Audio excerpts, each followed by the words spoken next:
السلام عليكم ورحمة الله وبركاته. سؤال هذا أصحاب تقاليقة أن السلام يا لمانتين.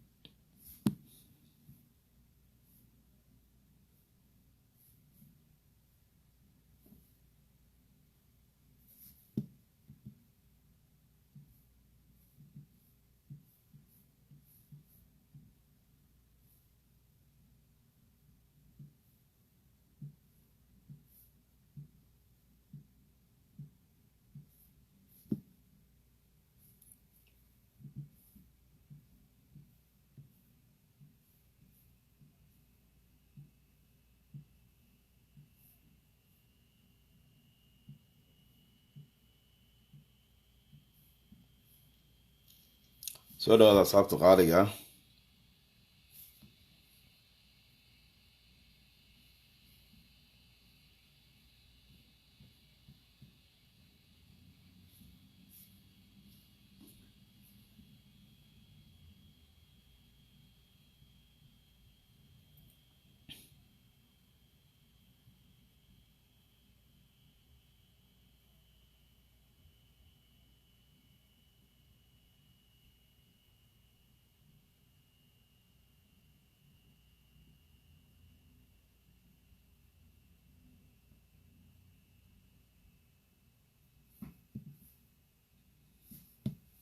aad baan idiin salaamayaa. soo dhawaada.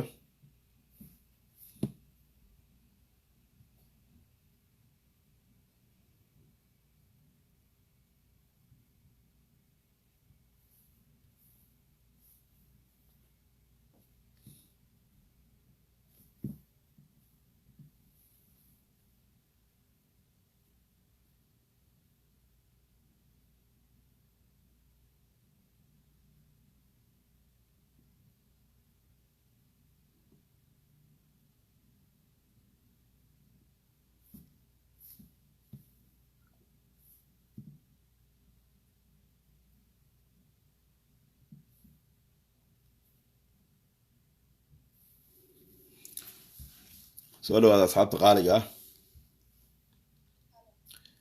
linkigii qoyskii Canada ay ilmaha ka qaaday xagee igu soo dirtay? hay xagee igu soo dirtay? okay, aan kugu soo celiyaa bal.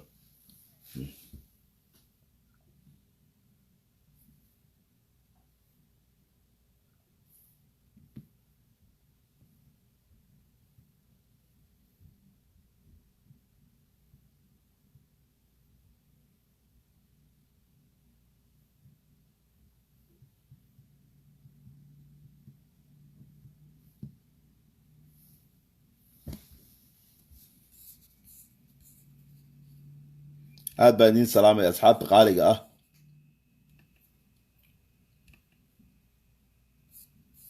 okay, waxbaan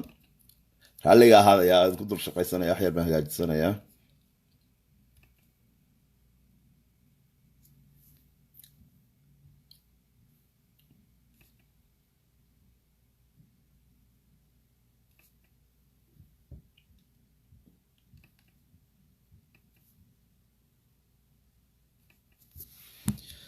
waa idin salaamayaa dhammaantiin. sheergareeya barnaamijka waa inoo bilaabayaa. hal qof un baan soo qabanayaa, imaamka masaajidka masjid al iimaan ee magaalada Vancouver baan soo qabanayaa insha allah. qof kale ma soo qabanayo, marka ila dhageysta. sida agree. okay,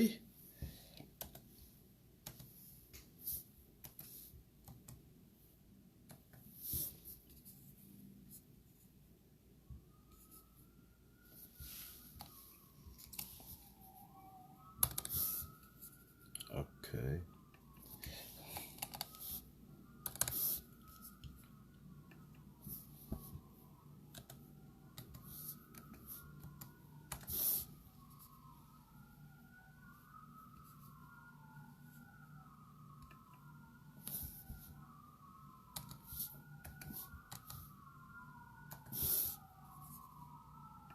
aad baan idiin salaamaya akhyaarta. soo dhawaada, soo dhawaada.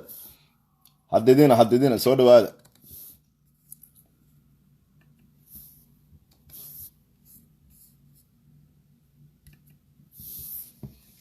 soo dhawaada meel kasta joogtaan.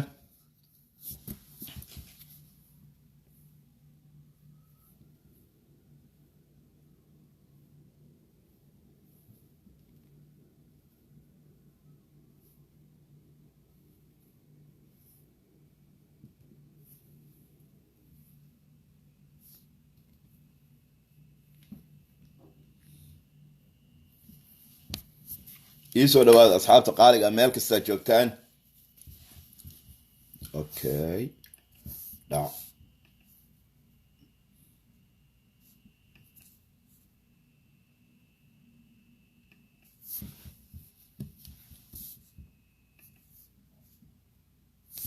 Okay.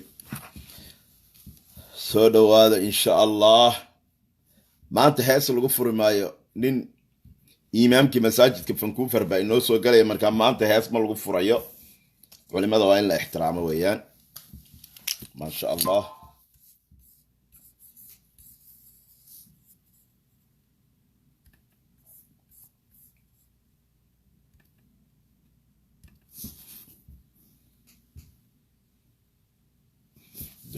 اوكي اوكي لا سؤال واحد لما يستي كمبيوتر ما وحكوش بنايي واحد لما يستي ان شاء الله. هذا ما سنتين سمر كاد إيه سمرتين سجى.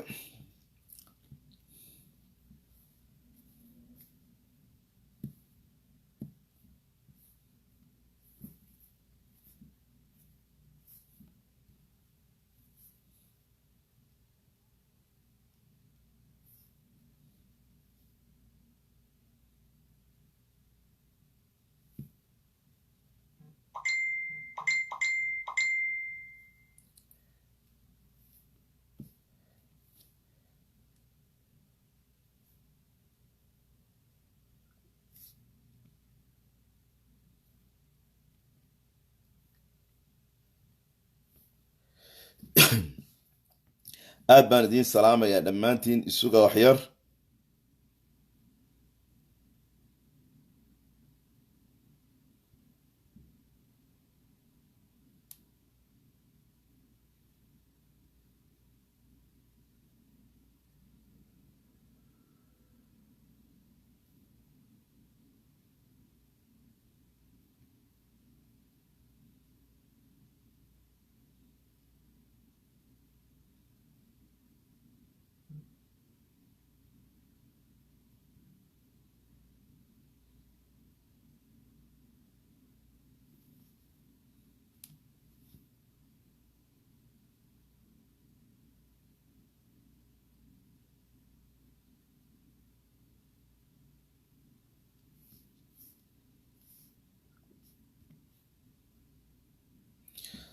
Okay.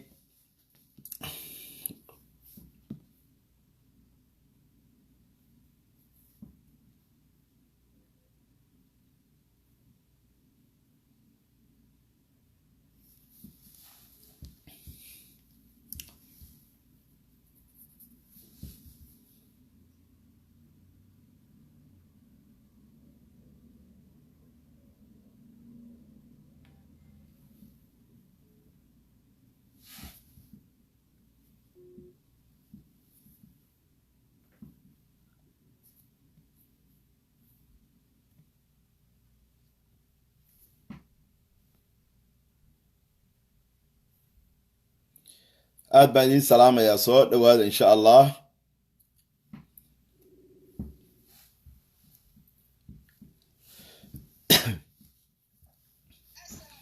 وعليكم السلام. waxaad ii soo dirtaa telefoonkan ku hadlayu ku jiraa baan u malaynayaa family Vancouver ee Canada. family Vancouver aabahood ka kaxeeyay uu dajiyay Soomaaliya. ha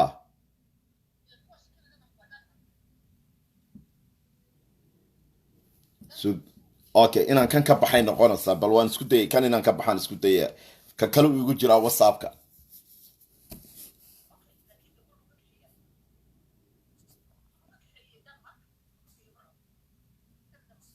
ما هو فانكوفر واي. سج.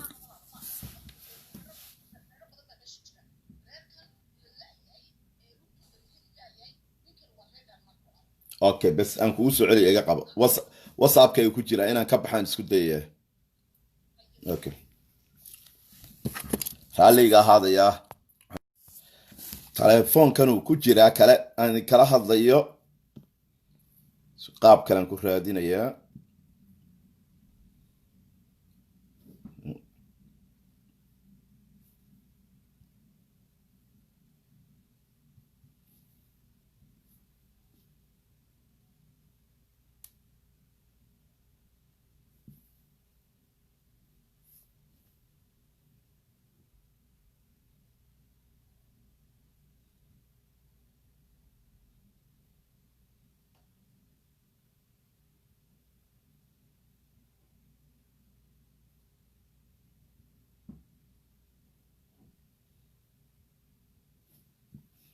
Okay.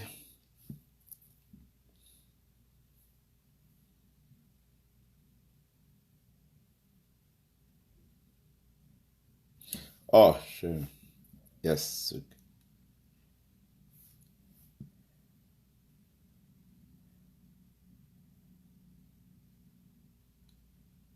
Yes. waa helay waan helay Soomaaliyeey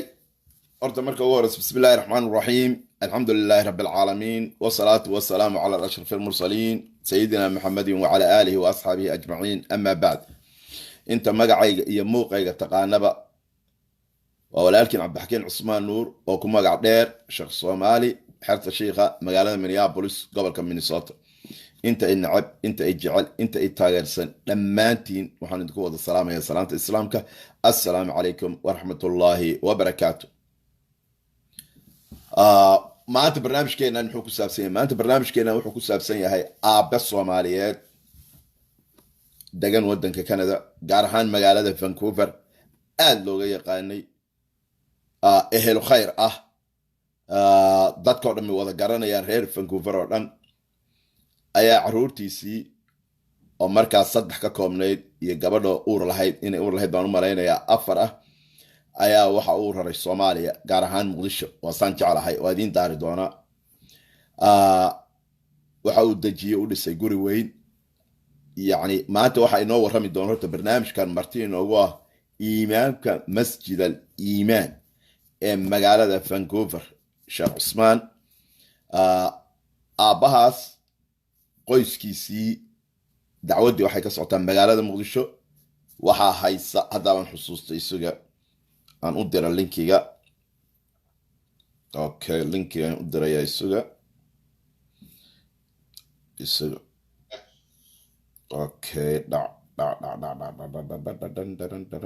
okay okay waa u dira. dacwaddu waxay ka socotaa magaalada Muqdisho. aabihii caruurtii oo 4 waxaa kaxaysay Hana Abukar meel ilaa iyo hadda ay ku sugan yihiin laba hayo. jaan iyo cirib meel ay dhigeen iyo meel ay ku qarisay barnaamij bay ka diyaarisay iyadoo dhaasa ninku gabadha uu aabayusay waa ka waxa ma siiyo reer Vancouver oo dhan oo imaamkii ugu horeeyo yaa ila soo hadlay. waxa ila soo hadasho kale maamo iyadana quraanka u dhigtay ciyaalka oo laga yaqaan oo ciyaalka dugsi quraanka macallimad u ahayd. kiiska hadda waxa uu ka socdaa magaalada Muqdisho waxa gacanta ku haysa gabar looyarada oo la yiraahdo Xaliimo Maxamed oo maanta wada hadlanay haddar way cudur daartay waxay tiri leed weeyaan Soomaaliya iyada aroorta markay u tahay xageena ayaan wareysan doonaa. barnaamijku waxa inoogu marti oo inoo imaanaya imaamka masaajidka magaalada Vancouver isaga ayaan idin sharaxay isaga ayaan dhageysan doontaan hadduu Ilaahay yiraahdo. laakiin waxaan rabaa before aynaan halkaas gaadhin in aan idin tuso qisadani xaggay ka dhacday maxayse ahayd goormayse Hana gashay. okay ila wadaaga asxaabta qaaliga waan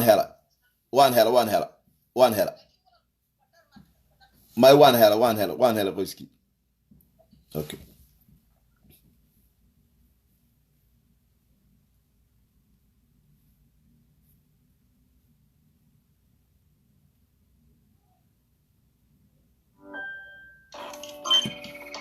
Okay, so it turns out not all laptops are created equal, which is why it's switching time to a Chromebook designed to make life easy.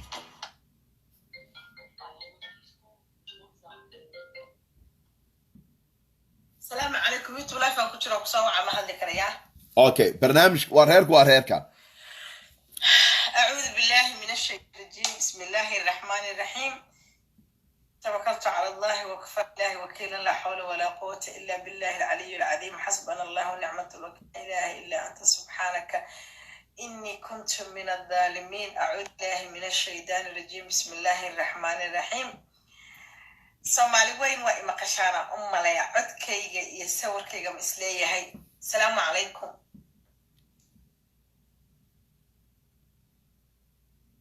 malay maqlaa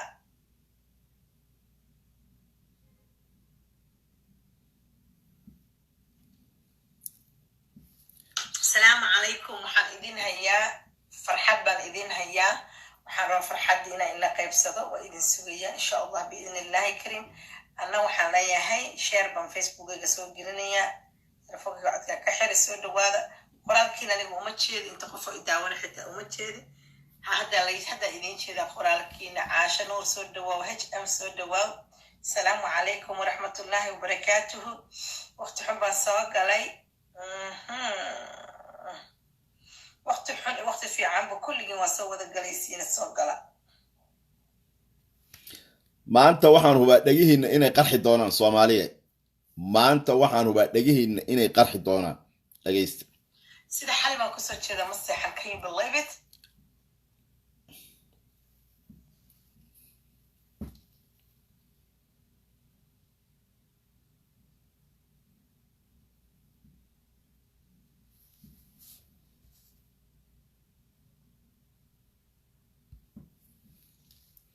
okay hadal de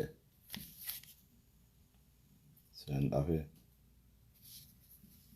Apartments.com puts more renters in new homes than any هذا other website. كالسحية تسبي لحقلي سي لعق وصمت اوكي من حالة سيدي ku soo jeeda sidii waa ku soo jeeda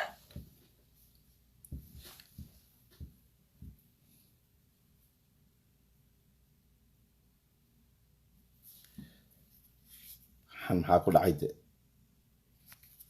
waana daalanahay xal ma seexanin been ma idin sheegay sidii baan u soo jeedaa sidii xalay aan u soo jeeda aad iyo aad iyo aad iyo aad iyo aad baan u daalanahay xal ma seexan inta ka soo badanaysiin baan sugaya warka aan idin sheegaya informationka idin gudbinaya marka waa idin sugaya soo bato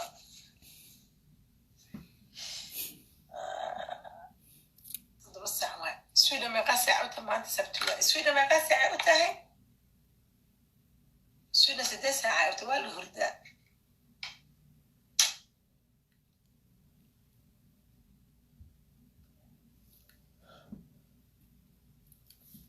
intiina barnaamij ku jirto share gareeya please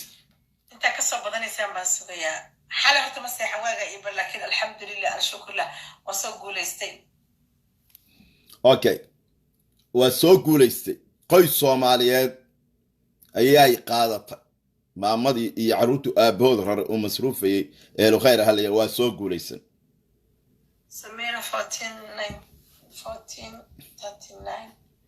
ma fahmin ma ka dhaxsanahay horta ma lay maqlaa aku maqalay ku soo kaarku u dhacday gees wa alaykum asalaam wa rahmatullahi wa barakatuh wa idin salaamay boqol iyo toban iyo afartii quraankaani ku salaamay soo dhawaada xalay ma seexayn dhafara ahay hayla yaabina I'm so tired laakiin waan soo guulaystay waxaan rabaa codad baan rabaa inaan shido idin maqashiyo waxaan rabaa hawsha saan u galay saa ugu soo guulaystay dhibka aan la soo maray maxaa lagu dhahaa ii sheeg yaa dadka uu soo caawi muhiim ah inaan sheego in maxaa lagu dhahaa alxamdulillah alshukr waan soo guulaysanay I'm so proud of myself thank you ducaadiina ma seexanin dhafara ahay laakiin I don't mind it haddaan ba hawsheeda kusoo guulaystay sahara cali hurdada waa muhiim laakiin hurdada marka qaarkood waxaa kasii muhiimsan hawsha ahaysid nafta bilaadanka badbaadina ayaa ka muhiimsan hurdada ani waan hela way ii taalaa maanta cali caasho ma korinayo ويقدر بقولني واسحنا يا إلا بريمة شيء فكرة إلا عاوة شيء فكرة لكن مهمة ده وحاول قفك أبد بعدني يصير وإن ماشي أكسر ودي كوكو هاي marka ka soo kaxays waa inaad meel kale keentid oo maxaa lagu dhahaa ishak safety ah so ilaa qofka meel safety ah ka geeyo alla maanta buraanburka dhegeysto waxay isoo dirtay buraanburkana in dhegeysto buraanburkeeda iyo waxeeda ma rabna na dhaafi soo saari karta you know what hore waan ikugu sheegay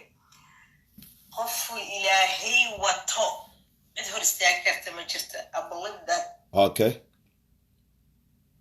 qofku ilaahay salaan yaa u jeed maryam waxaa sheegayso rumahay waan dhafarsanahay qoraalkiina ma jeeda haddaan ku salaamu waay don't get me wrong ilaa xal baan soo jeeda sida waan kusoo jeeda hadda adigu iisoo seexata anima soo seexana si weli steve waan hulda dara inaan saxno hadda seexanaya marka lifekan ka baxa salaadaygaan isku dara digaan layahay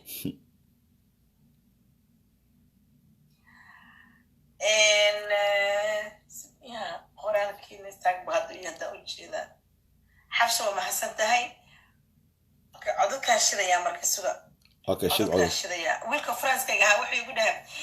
alla waxaa soo gashay luul dayman deeqa macmac bay ku siisay adi inta guriga kula joogta oo macmac waa waxayna kala waxaan Soomaali aad ku khaladay no more macmac no more marka hurdadii ahaysa ilaahay un bay og tahay سقط برامج كذا إدين شدها. لا برامج ما رحنا وكذا. automatically عدك أريكول قريما شكرا كشكينا يا كدم عدك أريكول قرينا عدك أول محل ولا هيكول قرية سودينا يا then once automatically وانك بحياة قفا سوقي مشرتو نفع أي مسيح على حاجة بس وكذي مركو حاب بلعبة واسوا بدأت لو بخل بأمس وقعته شكرا باللعبة مركو أوكي قبل بوحي إلى السوحيل تصومالي أوكي gabar Soomaaliya waxa ila soo xiriirtay 2 months ago okay laba bilood ka hor gabar Soomaaliya waa ila soo xiriirtay gabar aad u dhiban bay ahayd gabadha waxay tiri hooyadii ma noola aabihii dhalay ma noola listen here inaad ku cimri qaadataan baan rabaa dadka ilmaha agoonta rajada haaya okay هوي أبا ما خبي قلت عاون إذا لايف سو قلنا إن شاء الله بإذن الله كريم إذا شيء كذا 1 by 1 شقيسة لكن أنا بحارب إلى أصول قال وحاوي إذا هرنا إلى إذن شيء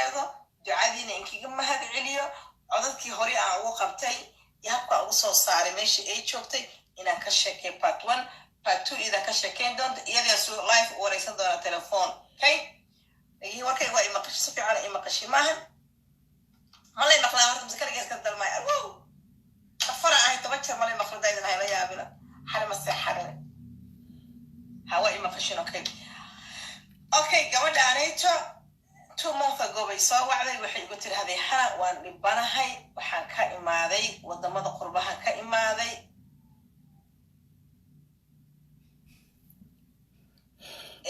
ودمض قربها كائماذي وحان وتعرور هو يدي أبيه وادنتين voice is good thank you أمالي سودا وعليكم السلام حبيبتي هو يدي أبيه وادنتين هاي هو يا أبا كرسو مالي سوكر صدي هاي وحي قلت لي أول سيان إنك نبالا قدري وأسنا سكمل شوغان إذا مريك كتما دنيك كان دوكاي مالي والله سكو دري ليلى سودا وعليكم السلام شاكرا دام بلا وقفت من السلام وقفك السلام عليكم سوكر وعليكم السلام ده صومالي أوكي ستوب هرداي هاي سمسح حد حالة ده إذا كيسو ساحته أنا أقول فرع هاي ما فاتين شكله لما شكله إني شجع وأنا ساحرة إن شاء الله مركب واحد عاي قبل أن يغير من كله قدري منك هو ذي حقي كندا أبيزك بالله أبيز حبك بالله وسيش صومالي دقيه النفورتا شخصي نكاسي هاي iyo magaalada uu degan yahay Vancouver sida looga yaqaano imaamka ayaa idin faahfaahin doona macallimadii quraanka ay la soo xidhiidhay ilaahay waa igu og yahay baaritaan dheer oo aan sameeyay aabe ahlu diina aabe ahlu khayra yuha markaa bal dhegaysta Soomaaliya waxa dhici doona maanta dhegaysta abiis anu waa idin kor maraa dib lama idin sheegay abiis ku bilaabay daan uu ka soo waday Soomaaliya uu keenay Soomaaliya uu keenay baasabooradu ka qaaday guri ku soo xiray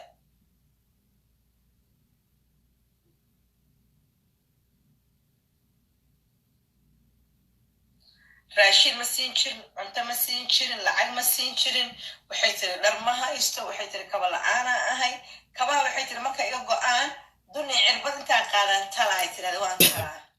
kabti waxaan isku talaa kabti wixii iga go'a waan isku talaa adigu lagama sheekayn karo the worst things is so much okay ani markay isoo wacday dhagaysaa kula lisaniya okay number 1 waxa sameynaa ku dhibaato baradaada gacanta ma ku haysa may asaa hayo igu tirahday okay asaga ma hayo ha okay waxa sameynaa ku lisan sawirayga soo qaad baasaboorada yada hadlayso marka codadkii marka conversation kala sameynay codadkii aan ka qabtaa haya dhageysto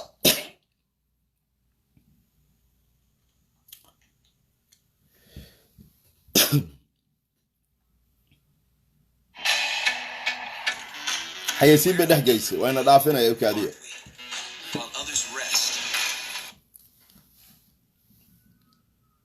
please dadkii taageeraya hana u doodayay dadkii u doodayayo maanta soo fadhiista dhagaysta kabacdina dhagaysta reer Vancouver warbixinta ay ninkaas ka bixiyaan qoyskii lama hayo ilaa iyo hadda jaani cirib meel ay dhigeen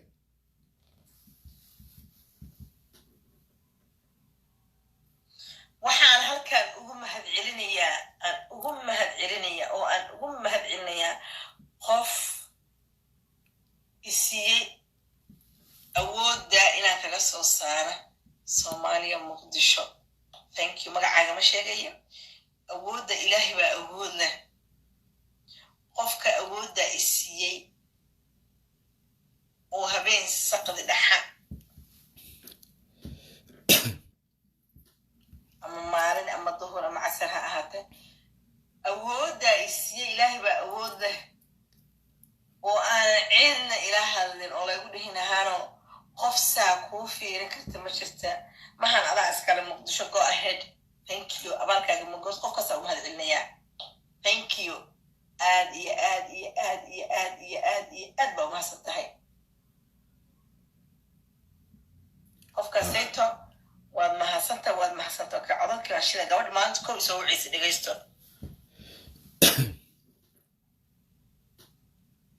Muqdisho maxaa tiri 2000 maxaa tiri 2017 July timaadeen Muqdisho maxaa tiri 2017 timaadeen haya saddex cunuga markaas watay haya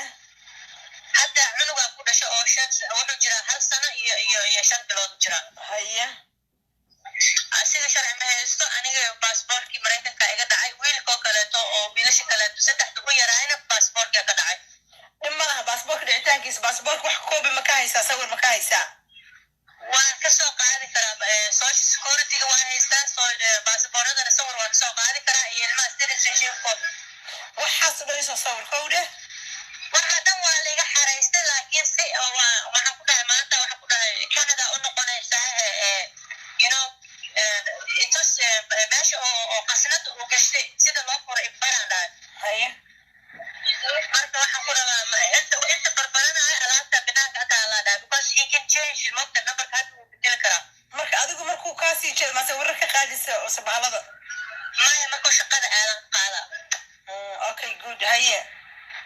marka that's all I can get right now intaas amwi waxa raacaya waxaa kala aan rabo shaqada aadan qaada okay good haya marka that's all I can get right now intaas muhiim ah kowda waxaa kala aan rabo muhiim ah xaafadaada Canada ma degnaamsi kamse waxaa degnaad Mareykanka we undeniable okay xayeysiin bay dhex gelisay video kasta markuu in yar socdo xayeysiin bay gelinaysaa si ay lacag ugu samayso Soomaaliya qisadan maanta waa qiso yaab iyo ama kaagi doontaan okay Canada ma degneed mise Mareykanka aniga kana Mareykanka ku soo koray Mareykanka laga soo aroosay laakiin hadda waxa ka soo tagnay Canada ka soo tagnay okay hooyada iyo aabaha ku dhaleen ma nool yihiin waa dhinteen way nool yihiin hooyada waxay joogtaa xamar u soo gurtayday joogtaa aabaheen wuxuu joogaa Mareykanka ku joogaa ma kuwii ku dhalaan mise kuwii ku soo korsaday dhalashay inay ayuu soo korsadeen laakiin inay dhalaan ay qoran okay laakiin kuwii ku dhalay waa dhinteen maahan kuwii dhalay wax walaalaha ma kula dhashteen waxay joogaan Soomaaliya joogaan wixii dhan oo ila dhashay oo waxaan ka wada yacni kuwa ku soo korsaday kuwii dhalay mise kuwa adigu ku soo isku aabiyiin yaaba su'aasheedu waxa kuwa adiga hooyada aabahaaga dhintay waxay dhaleen ma nool yihiin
okay xayeysiin baa soo gashay okay nadaaf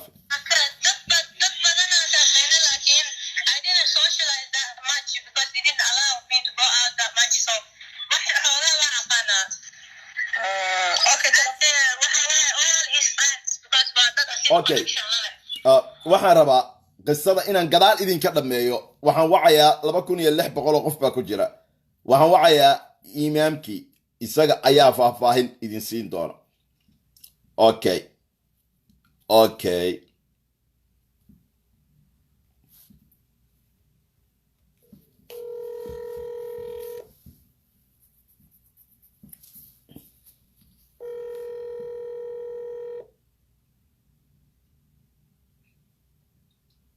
السلام عليكم.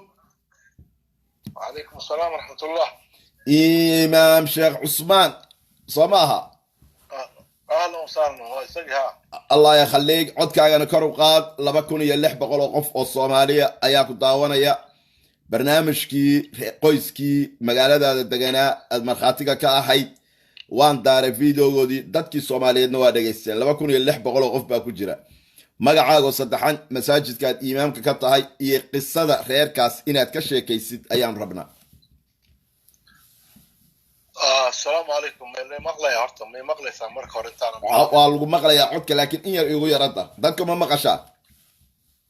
okay ku soco bismillahir rahmanir rahim alhamdulillahi rabbil alamin sallallahu wasallam ala sayyidil mursalin sayyidina muhammad wa ala alihi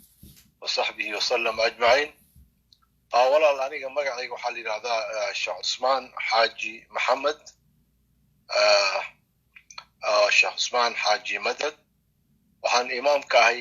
al-iman islamic center masaajid la yidhaahdo oo ku yaalo Surrey BC British Columbia gobolka la yidhaahdo ee Canada ka mid ah galbeed Canada ku yaala marka horta intaas waa magacayga iyo masjidkaan imaamka ka ahay waxaan usoo gudbayaa arrinta su-aashaad i weydiisay oo qisada reerkan dhibta ku dhacday magaaladan deganaa aan aqoon fiican aan u leeyahay labadaba odayga iyo gabadha xaaskiisaba iyo ilmaha ay dhaleen waxay ahaayeen reer aad iyo aad wanaagsan oo nagu xiran oo masaajidkeena ku xiran ninka odayga gabadha qabana wuxuuba ahaa dadka communitygeenii ugu activesan magaaladan wax badan deganaa aad iyo aad loogu yaqaana akhyaarnimo iyo dhaqan wanaagsan kana mid ahaa dadkii masaajidkan asaaskiisaba wax ku lahaa wuxuuna ahaa boorka maamula isku yani masjidka ayuu ka mid ahaa nin wuxuu ahaa aad yani bulshada dhexdeeda ixtiraam ugu leh shaqaysta ardayna ahaa dhinac kale dadaala jaamacad uga baxay halkan kadibna digreegii labaad oo masterskii ka qaatay reerka saasay horta u dhaqnaayeen dhowr caruur 4 wiila abay lahaayeen oo yaryara maanan kala fogeyn xataa degaan ahaan xaaladoodana aad baan ula socday reer isku faraxsan oo aad iyo aad u wada jooga dhaqan wanaagsan ayaa ka dhexeeyey inta yani la og yahayna ama dadku ay ka wada markhaati yihiin nin aad iyo aad mas-uul u ah oo reerkiisii dhaqda oo dhaqaalaysta ayuu ahaa waxaa dhacday sida igu maqaala gabadha inay jeclaysatay inay ilmaha soomaali ula guurto ra'yigana iyada ayuu ka yimid waliba markaas isaga arday buu ahaa oo markaa marxalada masterskiisa ayuu ku jiray inay xataa sugto waa ay ka degdegtay kadib waa kaxeeyey waddankii buu geeyey wuu soo laabtay masterkii buu dhammaystay waa uu guuray yani ayaga dartoodii buu waddanka Canada uga guuray oo uga daba tegey guri bay degeen isagana xagga uu ganacsi ka bilaabay xataa aniga waan ku booqday Soomaaliya waa Muqdisho waan tegey Muqdisho waan tegey waan kusoo booqday gurigoodii aad bay u ladnaayeen dad dhib ka muuqda ma ahayn dad faraxsan bay ahaayeen marka waxaa shoog nagu noqotay wixii aan media aan ka maqalnay iyo dhibkii reerka ku dhacay iyo accident-kan dhacay aad iyo aad bay dadkii magaaladoo dhan shoog ugu noqotay dadkii waxay la noqotay waxaan la filayn oo aan suuro yani la rumaysan karin waan dhegaystay gabadha arrintaasi samaysay hadalkii ay ku hadlaysay iyo waxa ay sheegaysay gabadhaas magaceeda u sharax gabadha waxaan filaya in hana la yiraahdo hana in la yiraahdo filaya marka waxay ku andacoonaysay oo sheegaysay reerkan inay rafaad badan ay lagu hayay abuse badan lagu hayay dhibaato badan lagu hayay gaajo lagu hayay wax noocaas oo kala kullayba gabadhiina way ka hadal siisay duruufta iyo waxa ku kalifay aniga ma garan karo laakiin waxaan ogaa inuu aad iyo aad ugu ronaa hal tusaale haddaan ku siiyo ninka yani reerkiisa wanaag uu u qabay markii uu isaga halkan masterkiisa u dhammaystay oo uu u socday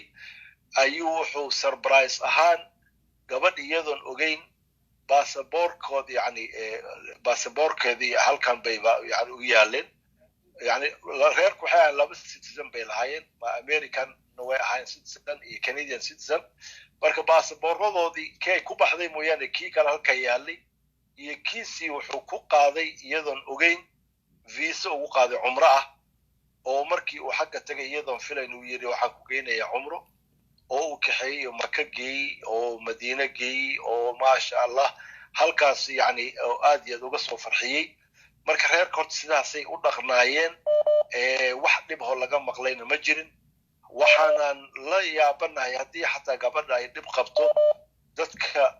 uu ka agdhow oo aad hoos uga warqabaan ahayn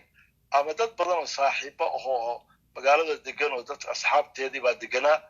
dadkii dhan waa la isweydiiyey war gabadha wax dhiba oo sheegatay ama wax ku dhacay ama wax sidee wax u gaareen qof ay kala tashatay ama ay u warrantay ma jirta ilaahay hadda lama hayo marka intaas waa horta intaan ka ognahay waxaan aad iyo aad noo walwalgelisay ilmaha masaakiinta ee yaryaraa ee waalidkoodu uu geeyey dugsi qur'aan oo qur'aanka xifdinayeen iskuulna uu geeyey oo runtii uu jeclaa inay diintoodina bartaan dhaqankoodina ay bartaan waxbarashadoodina uu dadaal gaara iska saarayay in iyadana markii hore saas baan doonayaa ay lahayd in maanta aan meel lagu ogeyn xataa safetygooda iyo nabadgelyadooda waad garan kartaa yani waalid wax dhalay oo ilmo afar inta laga qaatay inay nool yihiin iyo in kale meelay ku dambeeyeen aan la ogeyn marka runtii qofkii jariimadaasi geystay waxa uu mudan yahay in runtii laga daba tago lagulana xisaabtamo maxaa yeelay damageka ama dhibaatada intaa la eg ee loo geystay waalidkii dhalay sidoo kale ilmaha yararka ee masaakiinta ah ee maaragtay hadda dhibta haysata oo aan iskuul aan u filaynin inay hadda dhigtaan ama meel ay joogaanba xataa aan la ogeyn khatarta jirta iyo waxyaabaha la sheegayana si yani meel walbaba la sheegayo waa dhibaato runtii reerka ku dhacday waana u ducaynaa ilaahayna waxaan uga rajaynaynaa inuu ilaahi subxaanahu watacaala ayagoo samata yani nabada yani u keeno waalidkood dhib ma leh dadku iskhilaafi karaa gabadha hadday qoonsatay ninkii qabay jidad badan baa u furnaa inay dadka u warranto ehelkeeda u warranto culummada magaalada joogta hadday dhib waagi jiray ay u warranto dadka ay isleedahay waxbay kula qaban karaan nin dhib laga fili karay ma ahayn sida ay jeceshahay baa markaasi ay loo yeeli lahaa tan labaad haddii xataa ay soomaaliya nacday waktiga ay joogtay waxaa u suuragal ahayd inay xataa isaga u sheegto iraado ay ku tiraahdo aniga waxaan rabaa inaan laabto oo ilmahayga inaan dib u laabto dee talo ka dhaxaysa ahay laba qof oo isu dhaxay oo carruur isu dhalay oo isqabay laakiin sida tan oo khiyaamada ah hadda wax u dhaceen oo gabadha sida loo maray habaabiyey iyo waxa ku dhacay aanan fahmaynin arrintaasaa dhacday marka intaa waa inta aan ka ogahay aan hoosna ula soconno maalin walbana jaaliyadda magaaladan aan degannahay isweydiiyaan war ilmihii ma la helay war ma nabad qabaan maxaa soo kordhay dhibtaas oo hadda aan u malaynayo inay dhowr biloodba ay sii galayso arrintaas sidaas weeye qisada oo kooban biikhtisaar okay sheekhow ilaahay khayr ha ku siiyo waxaad noo sheegtay markuu ninku raray reerka uu muqdisho geeyey in aad muqdisho gurigii ugu tagtay adoo Canada ka tegay waa jirta ha inaan gurigooda ugu tagay gurigoodana weliba marti u noqday aad bay u ladnaayeen wax buuqa kama taagnayn dad isku faraxsan bay ahaayeen okay ninkuna wuxuu ahaa nin ahludiin oo masaajidka ku xiran weliba ka tirsan boorka masaajidka masjid al-iimaan magaalada Vancouver welina waa sidaas haddaan kuu sheegay nin yani akhyaara dhaqan xumo aan lagu ogeyn balwad aan lahayn masaajidka balse dadka si walbaba u taageersan yani dhaqaale ahaan inuu ku bixinteeda iyo juhdigiisa wixii uu gelin karo oo jaaliyadaasi masaajidkeedii diintooda lagu horumarin karo qayb ka ah buu ahaa runtiina intii uu ka maqnaa xataa waa la misgareeyey marka dhibta ku dhacdayna dadka aad iyo aad baa looga naxay waxaan ilaahay ka rajaynaynaa inuu soo fududeeyo oo reerkaas isagoo nabada ilaahay si degdega isugu soo celiyo ciddii ka dambaysay falkaas khaladka ahna ilaahay subxaanahu watacaala uu ka qabto ummadda haddii yani dhaqanka noocaas oo kale hadday soo galeen dad reeraha u kala burburiya sidaas oo kale ama dhibaato yani maaragtay ku sameeya yani waxaan leenahay allah ka qabto ummadda intaasaan yani okay sheekhow ilaa khayr ha ku siiyo qoyskii hadda meel alla iyo meelay ku sugan yihiin lama hayo soo maaha lama hayo ilaa iyo maantan hadda aan wada hadlayna saacadan lama hayo shalay baa suukaay dambeysay aan wada hadlaynay waalidkii maantadan hadda ila hadlays meel kuma ogi buu yidhi marka yani runtii dhib weyn baa reerkaasi gaaray sheekhow ilaa khayr ha ku siiyo waxaan la xidhiiray looyarada kayska haysa oo la yidhaahdo xaliimo maxamed in la yidhahdan jeclaha muqdisho joogta dacwadda muqdisho ka socota maxay tahay iyada wuxuu ii sheegay inuu looyarad qabsaday gabar soomaaliyeed oo looyarada oo muqdisho joogta oo keeskan ay gacanta ku hayso marka iyada ayaa hawshii ku jirta buu yidhi dabcan de wax alla qofkii aad aragtaan oo u baahan arrinta ku tacalluqdo gabadhaas hadda ilmaha dhibtaasi lagu tuhmayay inay u geysatay ama iyadaba sheegatay inay iyada ka saartay halka waxay la xiriiri karaan buu yidhi gabadha looyarada hadday cid jirto danaynayso ama baahi u qabto arrimo dhibaatooyin ku dhacay ama lagu sameeyey oo kaga yimid gabadha hadda aan haynay magaceeda hana abukar okay sheekhow markaa ninku hadda muqdisho joogaa looyarada wuxuu u qabsaday soomaha inuu dacweeyo hana abukar dabcan muqdisho ka qabsaday dabcan yani inuu xaqiisi helo awlaadiisana loo soo celiyo dulmiga cidda geysatayna haddee dulmigeeda maaragtay ay bixiso bricekiisa qofkii dhibkaa geystay dhibka intaa la eg waad garan kartaa wadamadan aan ku nool nahay jariimada intaa la eg inta yani qofka ay ku caddaato meesha uu marayo marka waxaan rajaynaynaa in soomaaliyana ay hesho cadaalad gabadhaas wixii yani ay geysatay inay maaragtay cadaaladda la mariyo ayaan ilaahay ka rajaynaynaa okay ilaahi subxaana watacaala horta ha usoo saaro aabbahaas ciyaalkiisa jaaliyadda soomaaliyeed degan magaalada vancouver sidee bay arrintan u arkeen wallahi arrintu waxa aad bay shoog iyo naxdin ugu noqotay waa yani haddii qof oo la yaqaano ama dhaqan xumo lagu yaqaano ama abuse lagu yaqaano ama horay dacwoyn uga yaalaan oo la og yahay ay ahaan lahayd dadku wayba garowsan lahaayeen hadee ninkaas waa ka suuragal ba la dhihi lahaa ha yeeshee ninkaasu dhaqankii lagu yaqaanay iyo intuu waddankan deganaa iyo asluubkiisa aad bay runtii u walwalgelisay de inta waxaana suuragelaynin haddii abuse uu jiri lahaa intaasi carruura inta ay ku dhalaysay suuragal maaha waddamadan qof inta caqli leh oo weyn oo dhib lagu hayo inuu iska aamusnaado meesha waa ogtahay waddamadan waxaa u furan inay isla markiiba teleefon kor u qaado oo ay tiraahdo dhibkaas ay haysta dhibkan baa laygu hayaa intaas ayaa ku fillaan lahayd laakiin weli lagama hayn inay dacwo noocaasa ay dacwotay ama boolis ay wacatay ama dad kale ay la sheergaraysay si wax looga qabto marka say wax u dhaceen waa la garan la'yahay marka arrinta halkaas bay maaragtay ay maraysaa kulleyba xaqaa'iqda way soo bixi doontaa biidni ma laga ribood gareeyey carruurtii ma loo sheegay bacdama ay kanadiyaan ahaayeen aabahood iyo communitygii ma sameeyeen inay waddanka canada dowladda canada lala socodsiiyo arrintii taas kulleyba aniga aqoonteed war uma hayo hadday jiraan dad ribood gareeyay oo communitygeena ka mid ah taas ilaa iyo hadda waxaan aniga yani ka ogahay ma jirto imise bilood bay hadda qoyskaasi lala'yahay wallahi taqriiban ma xasuusto laakiin kolleyba 2 bilood waa ka badan tahay baan filaya meelay jaan iyo cirib dhigeena lama hayo weliba walwalkaa dee qofku waxaa walwalinaya ilmaha nabadgelyadooda tole ma nabad qabaan waalid wax dhalay oo ilmihiisii jeclaa oo wax bari jiray canug yar oo soomaaliya ku dhashay baa ku jira xataa ma garatay marka ilmahaasi inay xaala nafsiya oo aad u culus bay ku jiraan laftooda aabbahood waayey oo laga yaabo meel inay ku xabisan yihiin waxaan maqlayaa shaki ah inuu jiro inayna waagi iyada waxay sheegtay waddanka waan ka saaray laakiin waxaan maqlayaa halka ay qaba sheekho yaa yiri waddanka waa ka saaray mahana abukar baa tiri waan ka saaray waddanka hana abukar baa tiri hadaladii aan ka dhageystay ka mid ahayd waan ka saaray meel nabadgelyo ana waan geeyey haye marka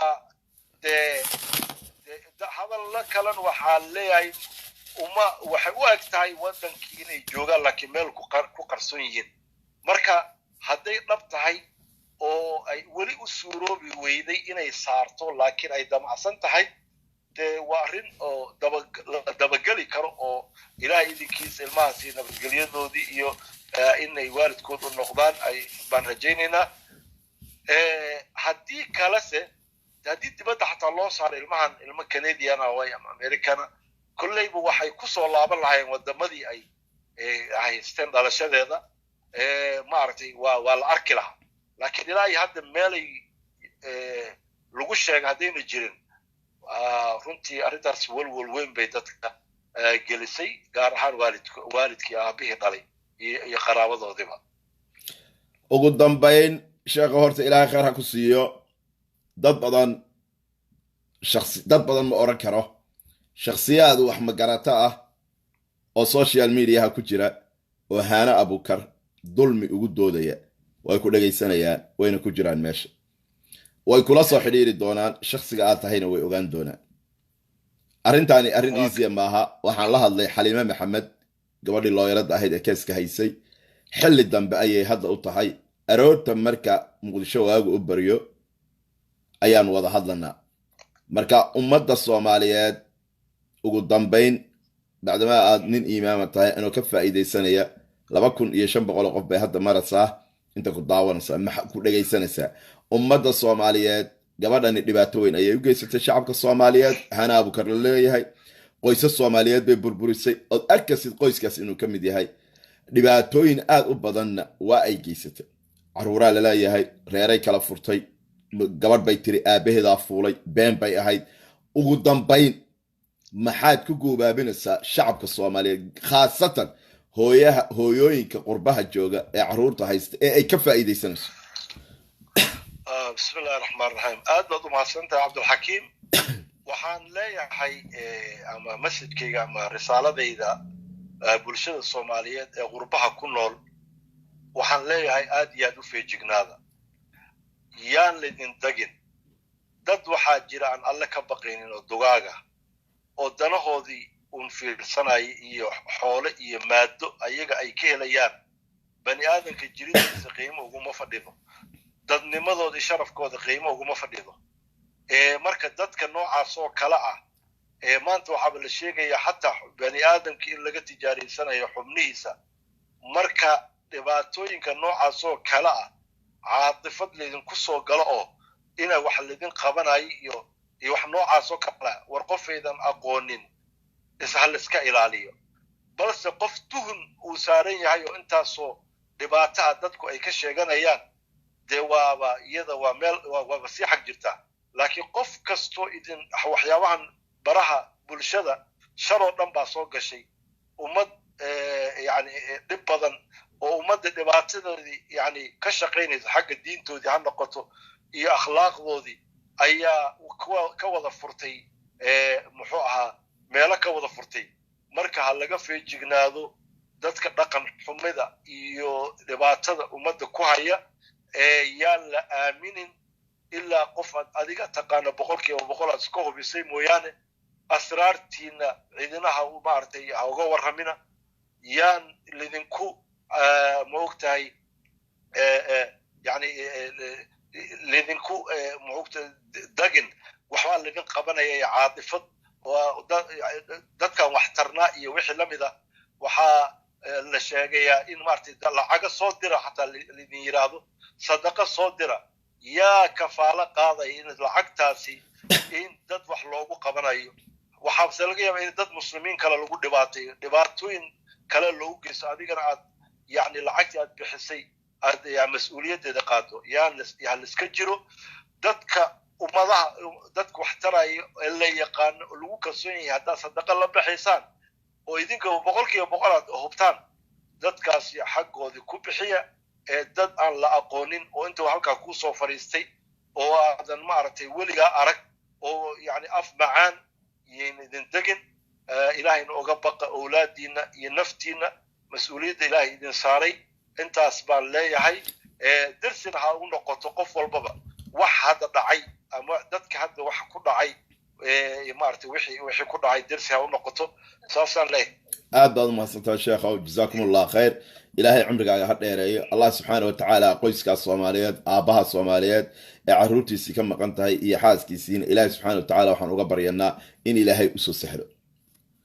xaana abukarna dhibaatada ay ku hayso ummadda soomaaliyeed aad arkaysaan in ilaahay ka qabto sheekhow aad baad umahadsantahay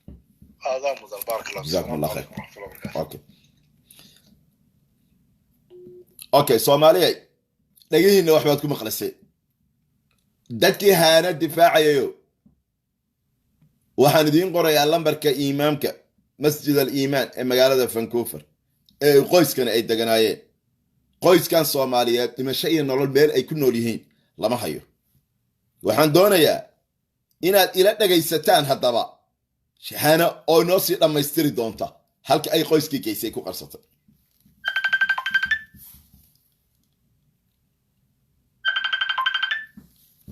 السلام عليكم ها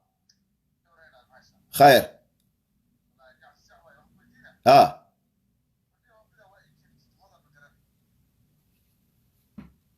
يا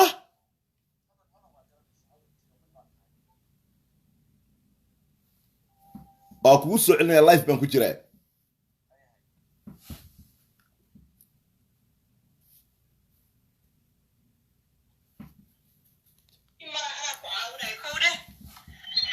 muhiimada ilmaha baasiboorka iyo sawirada wax dhan ay soo dirkowde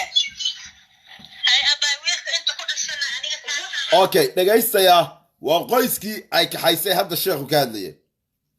soo wada macal wiilka xagga ku dhashay macal adiga waxa dhan ku soo wadaya dalashada waxa haya bas wuxuu ku dhashtay digseer ku dhashtay dalashada haya waxa soo dhan ka warwana kan xagga ku dhashay bila sharci la'aanta macal adiga macal ilmaha ana ku soo saaray adigu nyamta iide sawirada ii soo dir adreesada ii soo dir iska maxaa dhahaa adreeska karada adigna Vancouver ii soo dir ilmaha sawirada sida ku dhashay ani laakiin fiiriya baayo kanada ina ku haysto hatta ma aragtay I'm just talking to you I'm shaking wallahi I'm shaking I'm so scared hal muxuu sameeyey nothing last night I told him I'm gonna walk with my little sister you know walaashay yirista ila joogto haya lugaysa aada asi markasto even if I go to the Bakar suuq wuxuu dhahaa ma qasaha soo noqonta why you so late and hooyada gurgeeda aada you know hooyada hadda marka aad inta laguma soo koobi kara gabadhan idan waraysi ka qaadana caawaha moogaanina malay makhlaaqad assalaamu calaykum waraxmatullaahi wabarakaatuh waa maasantiin 388 qof baa u daawanaysiin thank you dadka gadaal ka soo galno waa idin salaamay maxaa lagu dhahaa ii sheeg gabadhan iyadan waraysan doona caawa alxamdulilah alshukrillah ma hadda koowaad waxay sugnaatay ilaahayga subxaanahu qaadirka ahaa mahad labaad waxay sugnaatay idinka ducadiina isoo ducaysiin iyo qofka mas-uulka sare ahaa ee ka soo saaray muqdisho oo igu dhahay hana xor baa tahay elaboorkan dad noolaa iska daa ahe wax walba kaargo dad noolaa kaaga saari kara don't worry okay dad nool baan kaaga saari karaa airportka dhagaha fura dad nool ayaan airportka kaaga saari karaa si fiican u dhagaysta qofka tabarkaaga ma gudi kara meel fiican baa igaga taala waxa ay tusiis in Soomaaliya walaal wanaagsan aan ku leeyahay khayr Allah ku siiyo caruurtaada Allah kugu xifdiyo ajirka aad shaqaysatay waana mahadsan tahay gabadhaan inta waa la dulmiyey iyada caawa ee maxaa lagu dhahaa ii sheeg hadli doonta alxamdulilah dadaal badan waa ka soo saaray Soomaaliya wadan sifaarad lah baan keenay alxamdulilah alshukrillah ducadii waa maqlasaan afkeeday ku qiratay qoyskaas lala yahay ee ninkii dhalayna looyarka u qabsaday magaalada Muqdisho kiisku uu ka socdo gabadha xaliime maxamed la yidhahdee looyarada soomaaliya joogta muqdisho ay wado afkeeda inay ka qaratay inay meel ku xasaysay dhimasho iyo nolol laakiin meelay ku sugan yihiin qof caawa caddayn kara ma jirto ku socotaa maanta way iska nasanaysaa isniinta safaaradda la geynayaa A DWI will cost you about Okay. xayeysiin baa soo $10,000 gashay and possibly so much more. That's a sobering. marka waxaan u baahana waxaa waaya qolada safaaradana email usii diray waxay igu dhaheen karuunihii baa jira meel buu xiran tahay we open 1st August bay igu dhaheen kamar inaa idiin sheego 1st August bay igu dhaheen marka maxaa lagu dhahay ii sheeg waxaan rabaa inaan sadaqa u aruurino caawa idaan wareysanay 1 by 1 waxaa u baahana guri baan u helay meesha aan geey guri baan kaga helay guri kirada waan bixiyey anaa gacantayda ku bixiyay dhib malaha guri kirada waan ka bixiyey waxay u baahan tahay joodariya waxay u baahan tahay barkimo waxay u baahan tahay waa taqaana qof caruur wata ka oo guri cusub degaya maxaa lagu dhahay ishak caawa idaa hadlaysa waan soo guulaystay waan faraxsanahay I'm very happy xalay ma seexan laakiin chiefkii xalay guul baan soo guulaystay alxamdulilah alshukurlah anigu marka ii kala socno qof walba oo soomaali oo dhiban oo silacsan oo citizen ah ma lagu silciyo ila soo xiriir I will help you wadanka anaa kaa soo saaray kuwa ka badan baan ka soo saaray haddana waan ka soo saaraya balanaan qaaday wax kalmaba qabanayo anigu dulmiga saa u necabahay war maa iska daysaa dulmiga soomaaliyeed maxuu ka faa'iidayaa ilmo yaryar intaa kaxaysid iyo hooyada muqdisho kaysid oo baahi ku dishid waxay ku tiri banaanka taaganta I'm scared I'm shaking why waan ku ogahay walaalka waad daawan doontaa waad dhegaysan doontaa kawdha horta waxaan kuu sheegayaa 2 rakacato ka ilaahay u laabo إلهي سبحانه قادر كأها إلهي سبحانه قادر كأها أنا كاوين أنا يقوين أي أنا واضح يعني عليها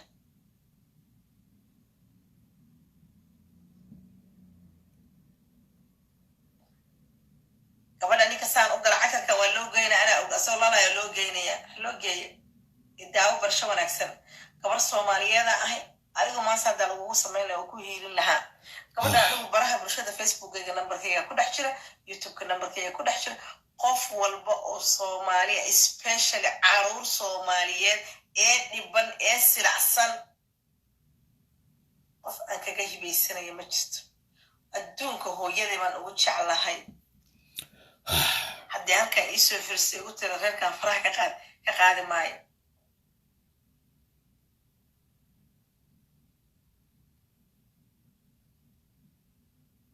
marka alxamdulilah alshukurlah waad mahadsantihiin I'm very happy I'm very proud waa ducadiina shalay ma idin dhahayno waa baashaalina iisoo duceey wallahi dhafraay ma seexan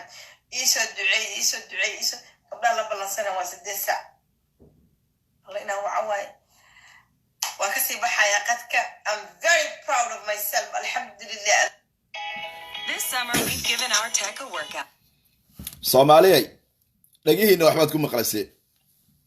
indhihiinana waxbaad ku arkaysay qoyskaas Soomaaliyeed dhimasho iyo nolol meel ay ku sugan yihiin lama hayo haddaba dadkii lahaa caddayn hal keen ee haana u doodaya waa in ay weydiiyaan qoyskan halkeed geyse halkay joogaan ummadda Soomaaliyeed dhibaatada ay haana abuukar ummadda Soomaaliyeed ku hayso oo shakhsiyaadna ugu sacabtumayaan indhihiinaad ku aragtaan dhagihiinana waad ku maqashaan dowladda Soomaaliya waxaan u dirayaa fariin in haana gacan lagu qabto wadanka Sweden waxaa soo baxay sharci qofka passport Swedish ka haysta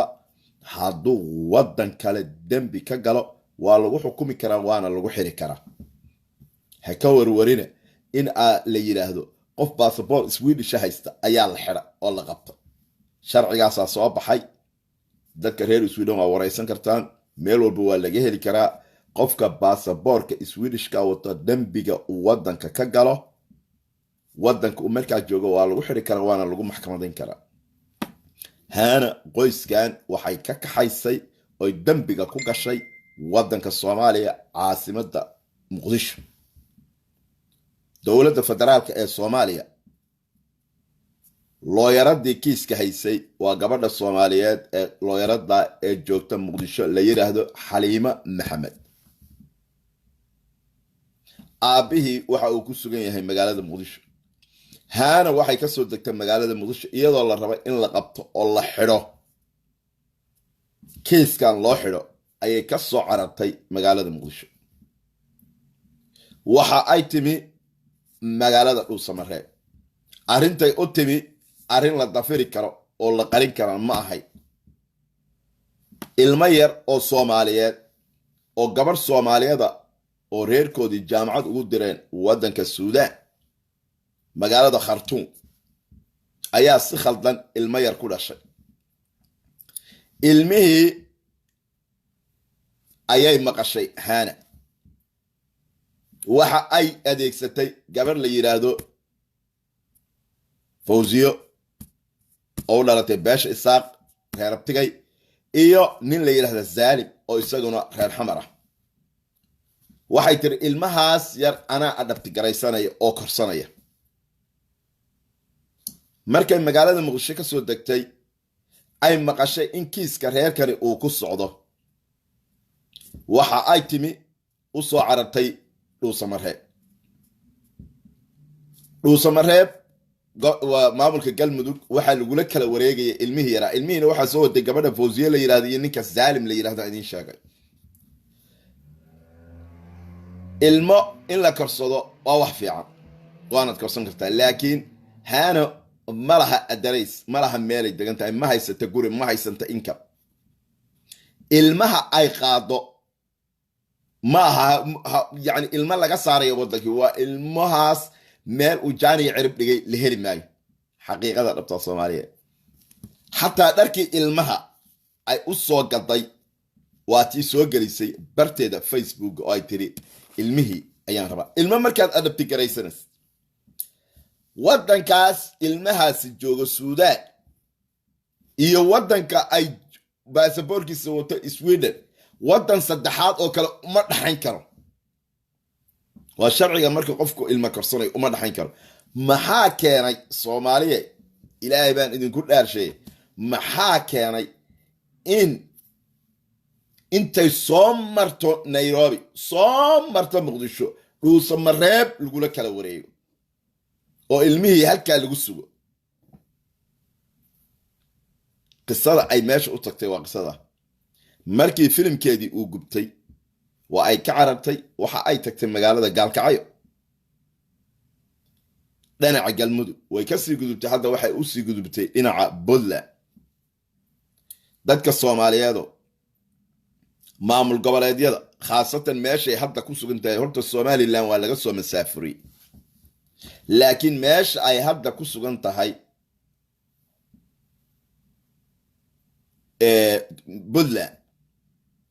waa in ilmahaas ilgaara lagu fiiriyo haano markastay wadanka timaado Soomaaliya qorshay ku timaadaa qorshahaas ay ku timaadaa waxa weeye marka ay banaanka joogto waxay gurtaa lacagayow macmacay soo cararay gabarba aabaheed kufsaday gabarba adeekeed uuriyay gabarba aabaheed uuriyay soo cararay marka lacagta urursiyo wixii sadaqa ee loo dirayo waxa ay timaadaa Soomaaliya waxa ay ku timaadaa inay tiraahdo dad baan caawinaya ama ilmaan soo adabti garaysanaya caawintii ay dadka caawinaysay meel ay ku caawisay ma haysan haana case way bilowdaa laakiin meel ku dhamaaday lama arkin wali ilmihii ay tiri waa soo adabti garaysanaya garoon ay kala duushay oo magaalada Muqdisho ama maamul goboleedyada ayaa garan kara ma garan kartaan meel alla iyo meel ay kala duushay ilmahaasi ma jirto ilmahaasi gacanta ay ku dhigtaa magaalada ay joogto Soomaaliya waa dayacan tahay waryaala yeena been isku sheegin Soomaaliya waa dayacan tahay qofka cadaanka ah ee dhakhtarka ah marka uu yimaado ama cadaan yimaadaan waxa loo malaynayaa dad hay'ada oo caawinaya laakiin shaqooyin badan bay u socdaan ilmaha yar hadda ee gabadha Soomaaliyeed Suudaan ku dhashay si uu gacantiisa ku galaba haana lacag aad u badan bay ku bixisay wuu galaya okay isu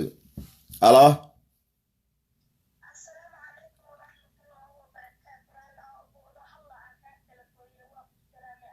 ma kugu furaa layga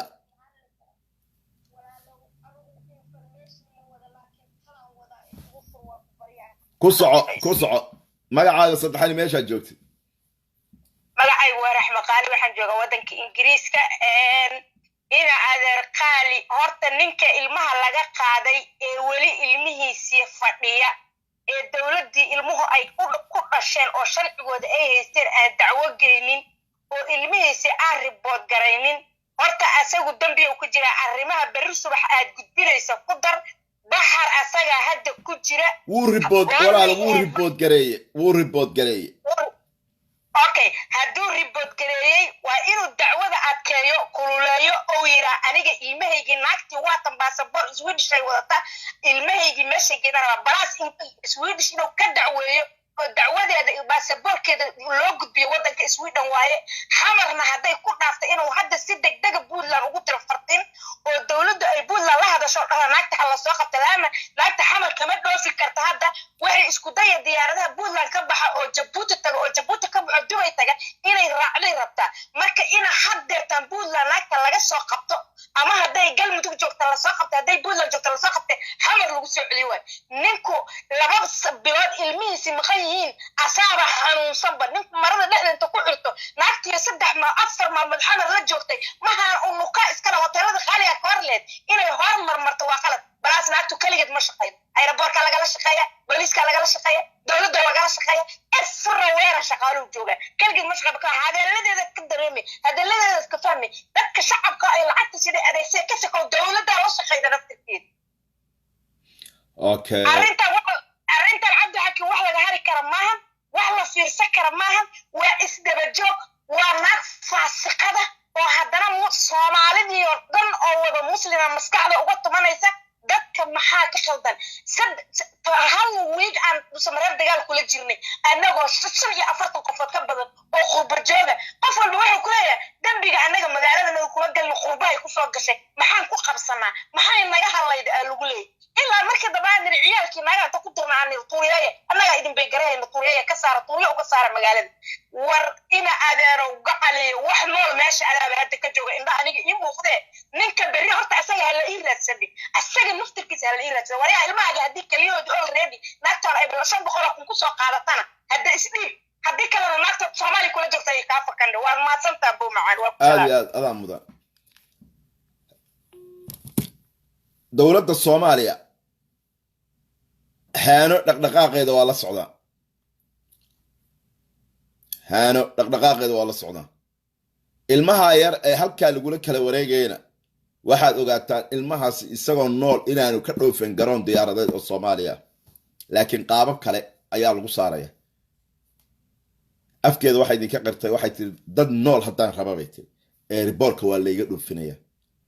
taasi waxa ay dhaawac ku tahay dowladda federaalka ee Soomaaliya dad nool haddaan rababay tiri haana ee riboorka waa la iga dhoofinaya waa laga saaraya Soomaaliya maamulka Puntland waa in gabadhaas gacan bir ah lagu qabto waxaan la hadlayaa qof noo joogay Puntland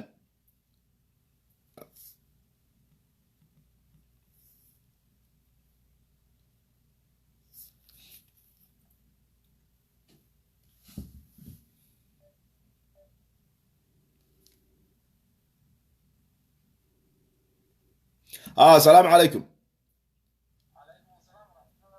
وكجرت لايف كسامها بعدما أتجوكت قروي سيلو قد ديار قروي ناكي هنا أبو كر لهذا الشعب الصومالي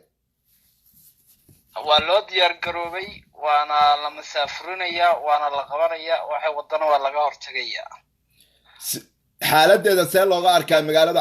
عاصمة بلدان اي قروي aad baa loola socdaa xaaladeeda aad iyo aad waana loo diyaar garoobay hay culama diinka iyo ma ka hadleen arrintan arrintaa waa la wadaa galmudugna way iska soo ceeriyeen marka saasay dhinaca puntland usoo aaday wax dowladdu iyada wax dhaqdhaqaaqa dowladdu shacabku waa kaceen laakiin dowladdu say u aragtaa naagtaan dowladda laftigeeda waa ilgaar bay ku haysaa waa lala socdaa dhaqdhaqaaqeeda ma laga yaabaa inay jiraan shakhsiyaad puntland jooga oo la shaqayn kara iyada howla la wada way dhici kadhaa okay aad iyo aad baad u mahadsantahay waa ku salaamaya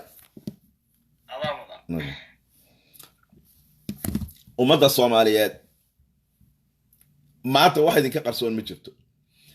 waxaan halkan kala hadlayaa kaltuun cabdilaahi inaabtiday iyo daahir calaso oo labadooduba xaqdarro ugu doodayay hana abukar wax kaloo dhan maanta meel dhiga wax kale oo dhan maanta soo laalaaba weydiiya meesha ay geysay qoyskan ee ay ku sugan yihiin 4 carruura iyo hooyadood afkeeday ku qiratay maysan dafirin in iyadu ay meel geysay waxaad maqlayseen aabbihii dhalay inuu ku sugan yahay magaalada muqdisho looyarad uu qabsaday reer Vancouver iimaamku waad maqlayseen bal telefoon maanta u diro waxaad tiraahdaa ama soo fariisiye 4 carruura iyo hooyadood xagay jaanay cirib dhigeen waa kaltuun cabdulaahi oo taageeray dhagaa iyo indhala u noqotay iyo daahir caliso qofna dulmi saaxiib kasta tihiin dulmi laguma taageero ummadda Soomaaliyeed meel kasta joogaan fariin gaara waxaan u dirayaa hooyooyinka Soomaaliyeed ee degan wadanka Sweden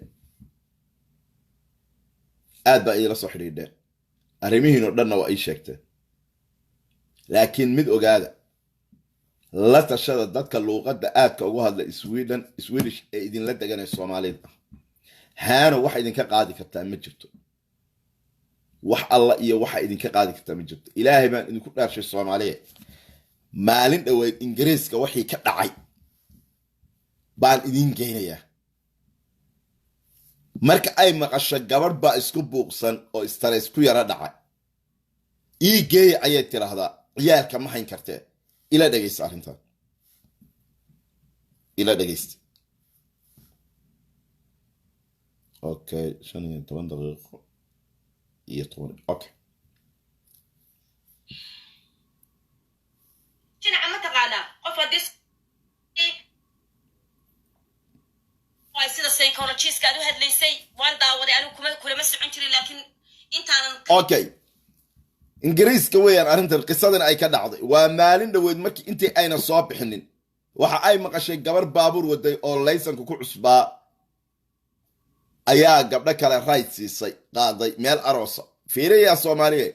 gabadhii ayaa directionkii ka luntay markii ay ka luntay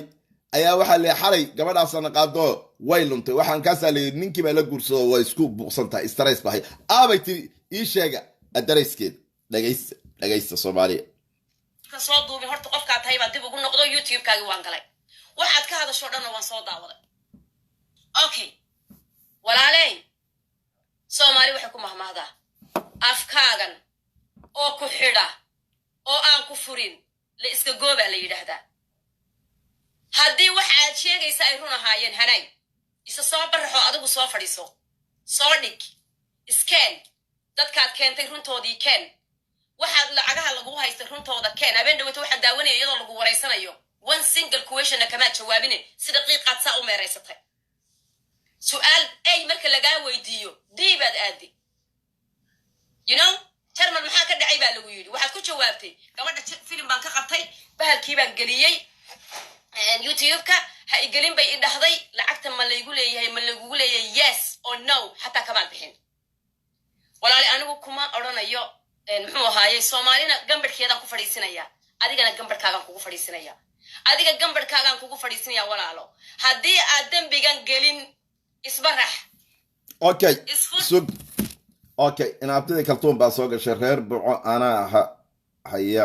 meeshay joogaan iyo cadayntiiba way fiican yihiin waxay sugayaan in la soo celiyo kaltuun cabdulaahi waa soo jawaabtay waa soo gashay ana og bay tiri meeshay joogaan waana la soo celinaya waana fiican yihiin kaltuune ma kula saxsan tahay aabba soomaaliyeed oo qoyskiisii u kaxeeyey soomaaliya in habar suraafada oo homelessa oo dibad wareegaysa intay qoysku waxyaalaha ay kaltuune haana samaynayso ma weydiisay gabadhii aabbahaybaa i kufsaday oo aabbahaybaa i uureeyey tiri ee london kula joogtay ereygay ku jawaabtay wuxuu ahaa dadku isaga ayaa isoo wacda marka inaabti taageerayn dhalaha noqoni ilaahayna ka baq ilaahayna u noqo okay ma socon jirin laakiin intaana haddii waxa aad sheegaysa ay run ahaayeen hanay isa soo baraxo adigu soo fadhiiso soo dhig iskeen dadkaad keentay runtoodii keen waxaad lacagaha lagu haystay runtooda keen habeen dhaweyta waxaan daawanaya iyadoo lagu wareysanayo one single questionna kamaad jawaabine si daqiiqaad saa u meeraysatay su'aal ay marka lagaa weydiiyo diibaad aadi you know jarmal maxaa ka dhacay baa lagu yidhi waxaad ku jawaabtay gabadha filim baan ka qabtay bahalkii baan geliyey youtube-ka ha igelin bay i dhahday lacagta ma laygu leeyahay ma lagugu leeyahay yes or no xataa kamaad bixin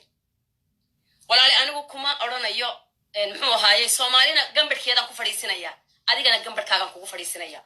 adiga gambadhkaagaan kugu fadhiisinaya walaalo haddii aad dembigan gelin isbarax isfurfur anu ma hadla baa tidhi habeenkii dhaweyto oo ma waxaan hadal ahaynba dadka soomaaliyeed guryahooda ku gashay haddaama xafiis baad lahayd oo waa lagugu yimi haddaama waraaqaad soo qortay waad hadli jirtay ma hadla baa tidhi habeenkii dhaweyd I wish in aan ka hadli lahaa meeshii laakiin may suurta gelin anu ma hadlaad dhahday hadal baad dadka soomaaliyeed ku soo jiidatay qaraabay macmac baad ku soo jiidatay waana lagu aaminsanaa gabadh wadaniyada oo markii hore khalad rayd rom bath haysatay oo haddeerta dadkeedu u timid oo xijaab usoo xidhato calankoodii huwano waxyaalo aan la ogeyn oo dadka hidhanka ahaa sheegaysaa lagu arkay dadka soomaaligaana waa dad masaakiina soomaali waa barta waa dad masaakiina oo laga dhaadhiciyo haddii wax kasta laga dhaadhicin karo oo very softy ah oo daacad ah waddankooda maadaamayna mujrimnimo ka dhici jirin kama rumaysan karaan dadka kalena inay ka dhacdo ilaa hadda waxaan leeyahay weeye albaabadiina ballaqan xidha oo dadka ha wada aaminina walaalay marka waad hadli jirtee haddaad tidhi ma hadlo waad hadli jirto dadkaba waxaad ugu tagtay waa hadale ma rabno in lagugu xadgudbo adigoo inasan ah haddii aad leedahay inasan baan ahay soo fadhiiso adigu oo waxaad tidhaahdaa soomaaliyay dhegayso one by one soo dhig tii lacagta kugu lahayd hadday kugu leedahay soo dhig haddaanay kugu lahayn in details baa lagaaga rabaa inaad ugu hadasho ma aha qof kaleo adigoo kale ah oo ku jira youtube-ka ku jira isaguba ama facebook soo fadhiista inuu istiraahdo bari yeel arrintaasi ragaadkay kugu fogaysay arrinta habeenkii dhaweyta lagu waraysanayay I think waxaad ka hadasheen ood isugay geysateen in lagu waraysto oo bari lagaa dhigo laakiin way kugu fogeeyeen ragaadka anigu reer baadiye geel labaan ahaan jirayo ragaad waxaa la yidhaahdaa geel qodaxda mudda markaad adigu isku taagto qodaxda markaad saa isugu taagto iyo markay saa kuu muddo way kala dheeraysaa saa markaad isugu taagto in dheer bay lugtaada gashaa laakiin markay saa kuu muddo waxa laga yaaba markiiba saa lagaaga soo gooyo xabiibta marka waxa weye arrintaasi kolley aniga fakerkayga dhaawacii hore dhaawac kuugu sii dartay waayo psychologically saaad u hadlaysay iyo behaviorkaagii answerkaad ku jawaabaysay everything was fake bay ahaayeen wax runana may ahayn anigu marka way dhici kartaa psychologically waxaan laba arrimood baan kugu qiimeeyey aad baa lagu aflagaadaynaya oo lagu caynaya oo cirdigaagii loogu xadgudbay oo jiritaankaagii lagoogu xadgudbay oo wixii aad tidhi waan ka baxay iyo adig iyo qaawan baa lasoo dhigaa qofka marka waxaasi ku dhacaana waxaa ka lunta kalsoonida waxaa ka lunta wax badan baa lagugu samaynaya aan u jeedaa waa waxaan qof bini aadana ku dhicin oo aad u xun arrintaasi inay ku dhaawacday oo kalsoonidii kaa luntay iyo in aad waxaan laguu sheegayey wax laysu geegeeyey ay ahayd oo aadan birbeer ahayn okay labada arrimood midkoodba arrinkaasi wax kaa soconayo kaa gadmaya ma aha laakiin walaalay waxa weeyaan anigu runtii waan kuu damqanayaa raallina kama ihi sida lagu jiidjiidayo in adigoo sawir aad leedoo la qaawan la keenana kor biliseed kabays ma dheera xitaa haddaad khaldan tahay waa lagu khaldan yahay in saasoo kale lagu bahdilo gabadh soomaali baa tahay mahmakaan wax kastoo dhacay waxa weeyaan qofka naftiisoo la gooyo baa ugu weyn wax gaadha nafta حتى لجو هذا حتى نف جويسو تدينتو waxay kugu xukuntay baa waajib kugu ah laakiin waajib kugu ma aha in lagu jiijiido cirdigaaga lagu xadgudbo adoo qaawan lagu soo daadiyo oo waxaad mid labaad sawirada hadii aad haysatay oo ka toobad keentay waxaan ka filayay inaad ka saartay social media-da oo cadawgu ku adeegsan inaan lagu adeegsan baan filayay wixii xun waa aad ka baxdo waa laga tagaa waxa soo socda dhageysta hadii kugu jiraan Facebook Soomaaliya waxa soo socda dhageysta you are devil person there waxaas inay kugu jiraan bulshadu daawato iyo inaad qofkan tahay imika qof baad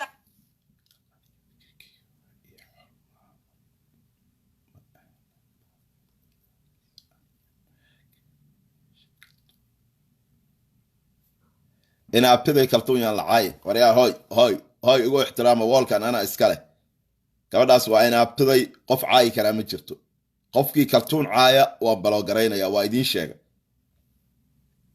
ugu ixtiraama gabadhaas waa ina abtiday ma caay karta eraxuna ma oran karta yes fikirkeedu xor bay u tahay laakiin hadday khalad leedahay waa loo sheegaya laakiin yaan la caay qofkii caaya waa baloogareynaya hadda waa idin sheega xataa saaxiibkay dhow haddaa tahay oo caydid kaltuun baloog bata waa idin sheega ha caayina please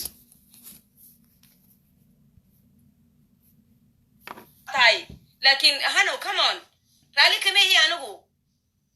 ma garanaysaa marka walaalo hadalkayga ha u fahmin inaan ku kirtasaas garaynayo laakiin nasteexa waxay iiga tahay qofku khalad uu galaa arrimahan aad gashay haddii ay khalad yihiin oo ay kaa dhaceen oo wax aad khalad ahoo bulshadan aad ka gashay ay yihiin ilan ilaahay baa inoo maanta dhaweyta waxaa tiri habaara dadkii aad ugu nuuxnuuxsaday baan ahaa inaan aad ishabaartay anna aan aamiinta kuugu daro ilaahay baanan ka baryayay waayo waa arrin aad murugadeeda ule waxa lagaa sheegayo haddaad ummadda ku samaysayna dee xitaa hadday dhagax kugu diraan ee cadcad kuu gooyaan sumcaddii soomaalidu ma soo noqonayso laakiin in allaha qafuuru raxiim haddii aanad samayna waa wax aad u khaldan dhaawaca adiga naftaada loo geysanaya ma fahmaysaa hanay marka isa soo muxuu ahaayey isbariyeen adigu soo fadhiiso gabadhii shalay la hadlaysay baa tahay dadka gabadhii shalay dadkoo dhan maalintii soo geli jirtay 3 goor baa tahay maanta inaad tiraahdo aniga ma hadlo ma ogtihiin no it's not gonna work waad hadashaa soomaali waxaad ku dhex gashay guryahooda oo iyagoo South Africa jooga aad Sweden u dhex galaysay YouTube iyagoo Soomaaliya jooga waxaad ku dhex gashay hadal weeye iyagoo London jooga adoo Sweden jooga waxaad u dhex gashay hadal weeye come on talk now waa inaa hadashid waa inaa tiraa war dhagaysta Soomaali hal mid way ku xun yihiin halna way ku fiican yihiin waa dad la dagi karo oo dagan oo qof intuu u yimaado ilmahooda inuu iyagoo saa u soo tagan ka qaado waa laga yaabaa habacsani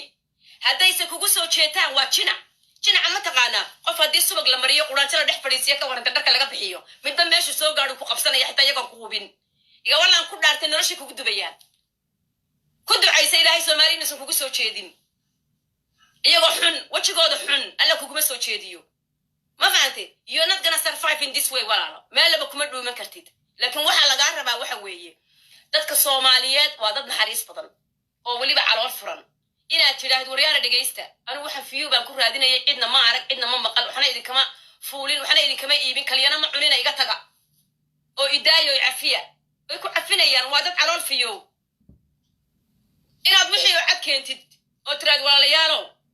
muxuu ahaayay anigu waan khalda muxuu ahaayay khaladkan waan arkay waxaan u ahaa yani you promoted yourself lacag baad ka ururisay kanaad yeeshay hooyaad leedahay ilmaheedii ma tarbiyad taqaano who do you think you are markaad leedahay hooyada ilmaheeda ma tarbiyadayn taqaano annaga ilmihii markiiba waa arko waa isfahanay oo so what ilmuhu dee haddaad doonayso bannaanka inuu ku cayaarado hooyadii ka fidnayso that's what the babygu rabo so haddaad ku tidhi ilmaha ma aha in gurigiina lagugu yeedho xaq baad u leedahay inaad cayaarto straight away he will understand you weliga adigoo gabadh yara bannaanka ma u cararta oo inaad soo cayaarta ma rabtaa labada kamood baanu gacmaha ku qaadi jirnay afarta xaafadoodna inaanu kasoo jawaabjaanu doonayna markaanu yarayn haddii qof bannaanka istaago yidhahdo hooyadaa maxay kuu dilaysaa ha u tegin dee qofkaas allaha baryartani fiicana qof walba wuu daba dhiganayaa saaxiibay marka waxaan justification ha ka dhigin Soomaali culimay leedahay waa dadka leebariina iyagoon wax qorin waxana akhriyin bay caqli iyo fikrad fiican leeyihiin ma aha dadka hurday nationada kale oo kale ma aha dad la abuse gareeyo ma aha hadday kugu soo jeestaan waxaad kaliya oo ku dhex joogi kartaa oo sumcadaadi ku soo celin kartaa one of the two inay ku cafiyaan iyo inaad wixii aad gashay adigu isbari yeeshood labadaa un adu kala bixiso magacyo laakiin ma wax loo malacsiin karo even though ay qaar ku waayaan meesha tagtaba alla waatantii baa ku hortaalla sida tukahay kugu ciyayaan sida tukaha ayay kugu ciyayaan ma fahantay hanay isbari yeel soo baxanoy waliba waxa weeyaan haddii aad maanta la timaado wax la garto dee da waxa weeyaan waanu iskaa garab taagaynaan waxaanu leenahay hoy ka hadha ilan gabadhu qabiil kale yeelan mayso qolo kalena yeelan mayso nation kalena yeelan mayso soomaali bay ka dhalatay samaanteed iyo xumaanteed hana waa soomaali baan leenahay ee ha loo dhibriyo laakiin inaad wixii hore burushkii hore burush kusii darsatid soomaali wallahi siraan ka hayaa hadalkan kaa diidaa saasa soomaali sir badan baan ka hayaa na qof kastaa ceeb buu leeyahay ceebta dadka adaa baadhbaadho lacag ku raadiyey hanay soomaali nation aan ceeb lahayni ma jiro ceebaha dadka albaabadoodana adaa garaacay we don't want dadka in loo dhaafo ma fahantay haddii la hadlo heede saaxiiba intaanan xoogayga wax ku xoraynin afkayga wax ku xorayn kara anigu dadka soomaaliyeedna inaad tidhaahid ceebahoodaan hayaa ceeb maanta taadii baa taala muxuu ahaayey bannaanka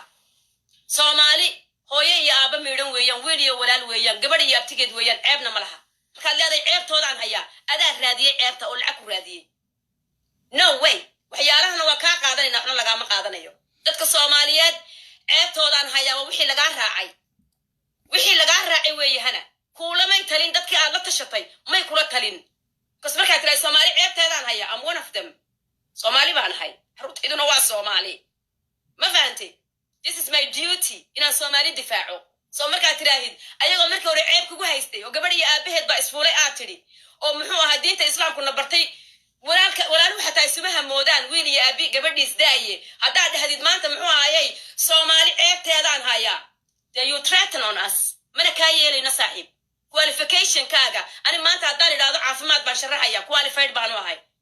googleka igeli magacayga saddexaan haddeer idinkoo dhan wada geliya waa qualified nurse london bay degan tahay jaamacaddaasay ka baxday caafimaadkan doona haddaan soo dhiga maanta qof igu qabsan karaa maad dhiganin ma jiro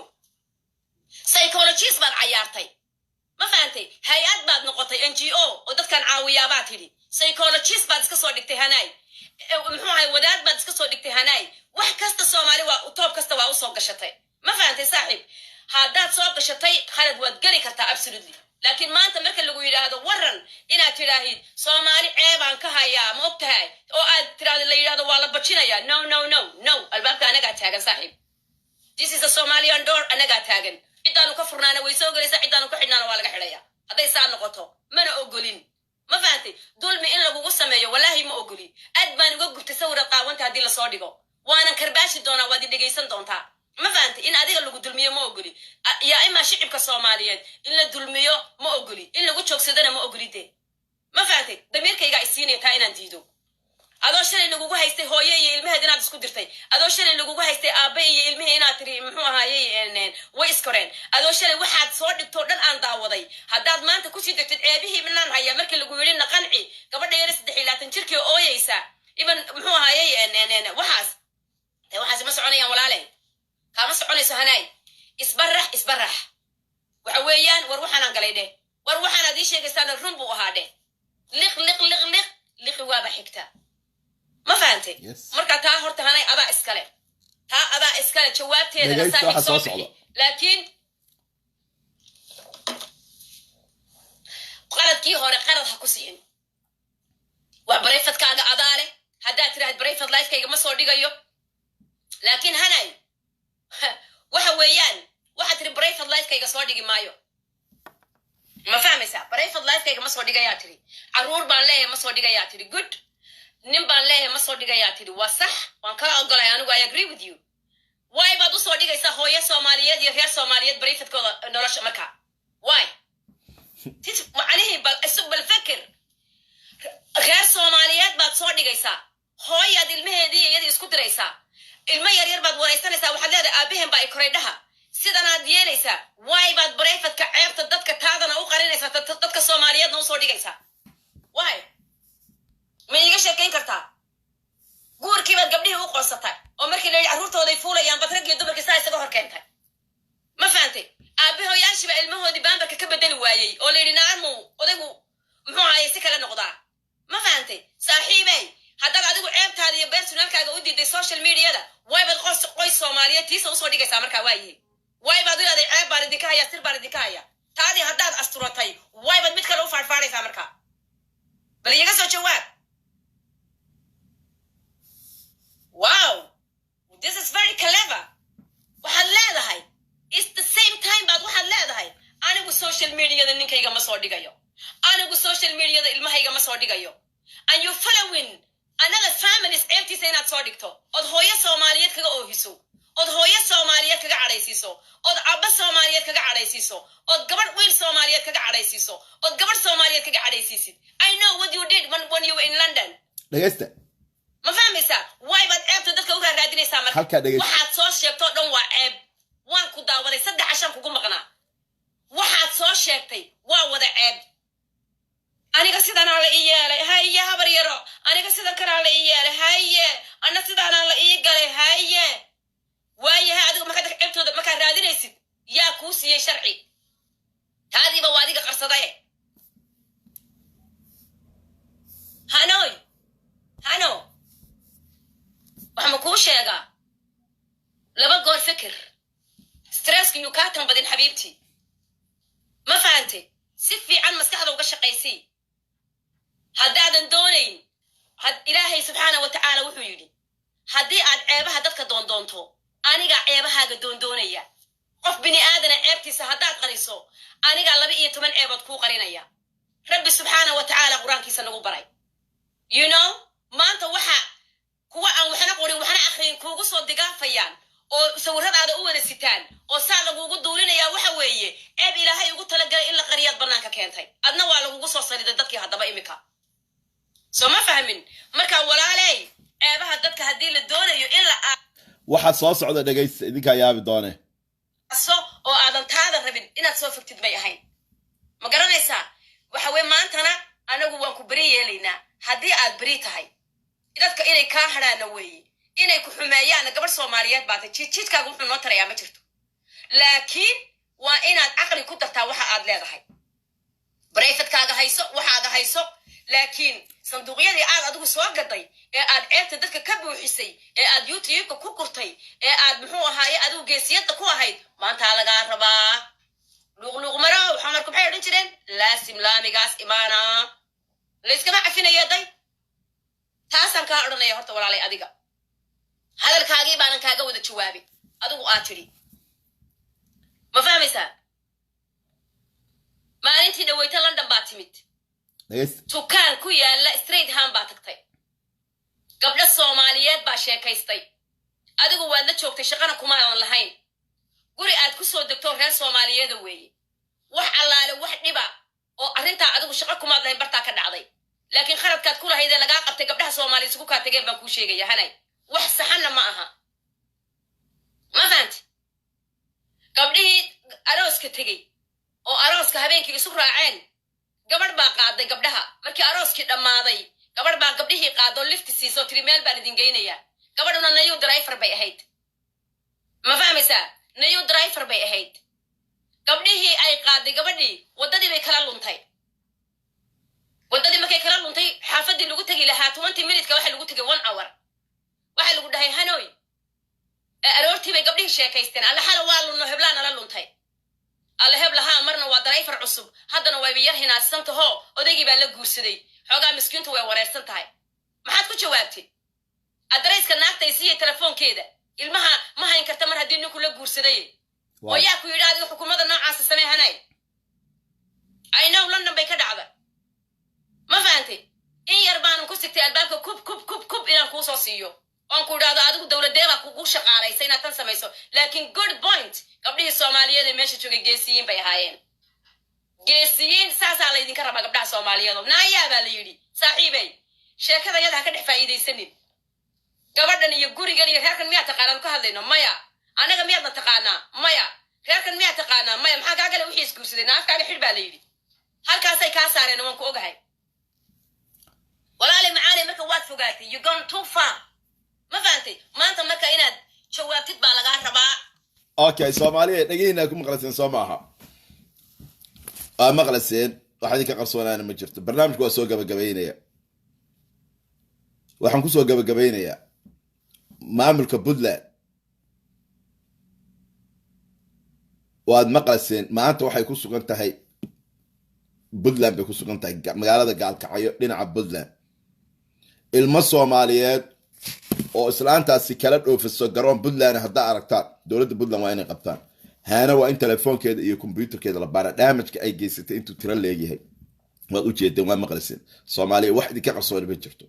wax idinka qarsoon ma jirto qisaday u timi Soomaaliyana waa ilmahaas yar ee gabadhu Suudaan ku dhashay ee loogu keenay magaalada Dhuusamareeb markii reer Dhuusamareeb ay ku kaceen ay caydiyeen waxa ay gashay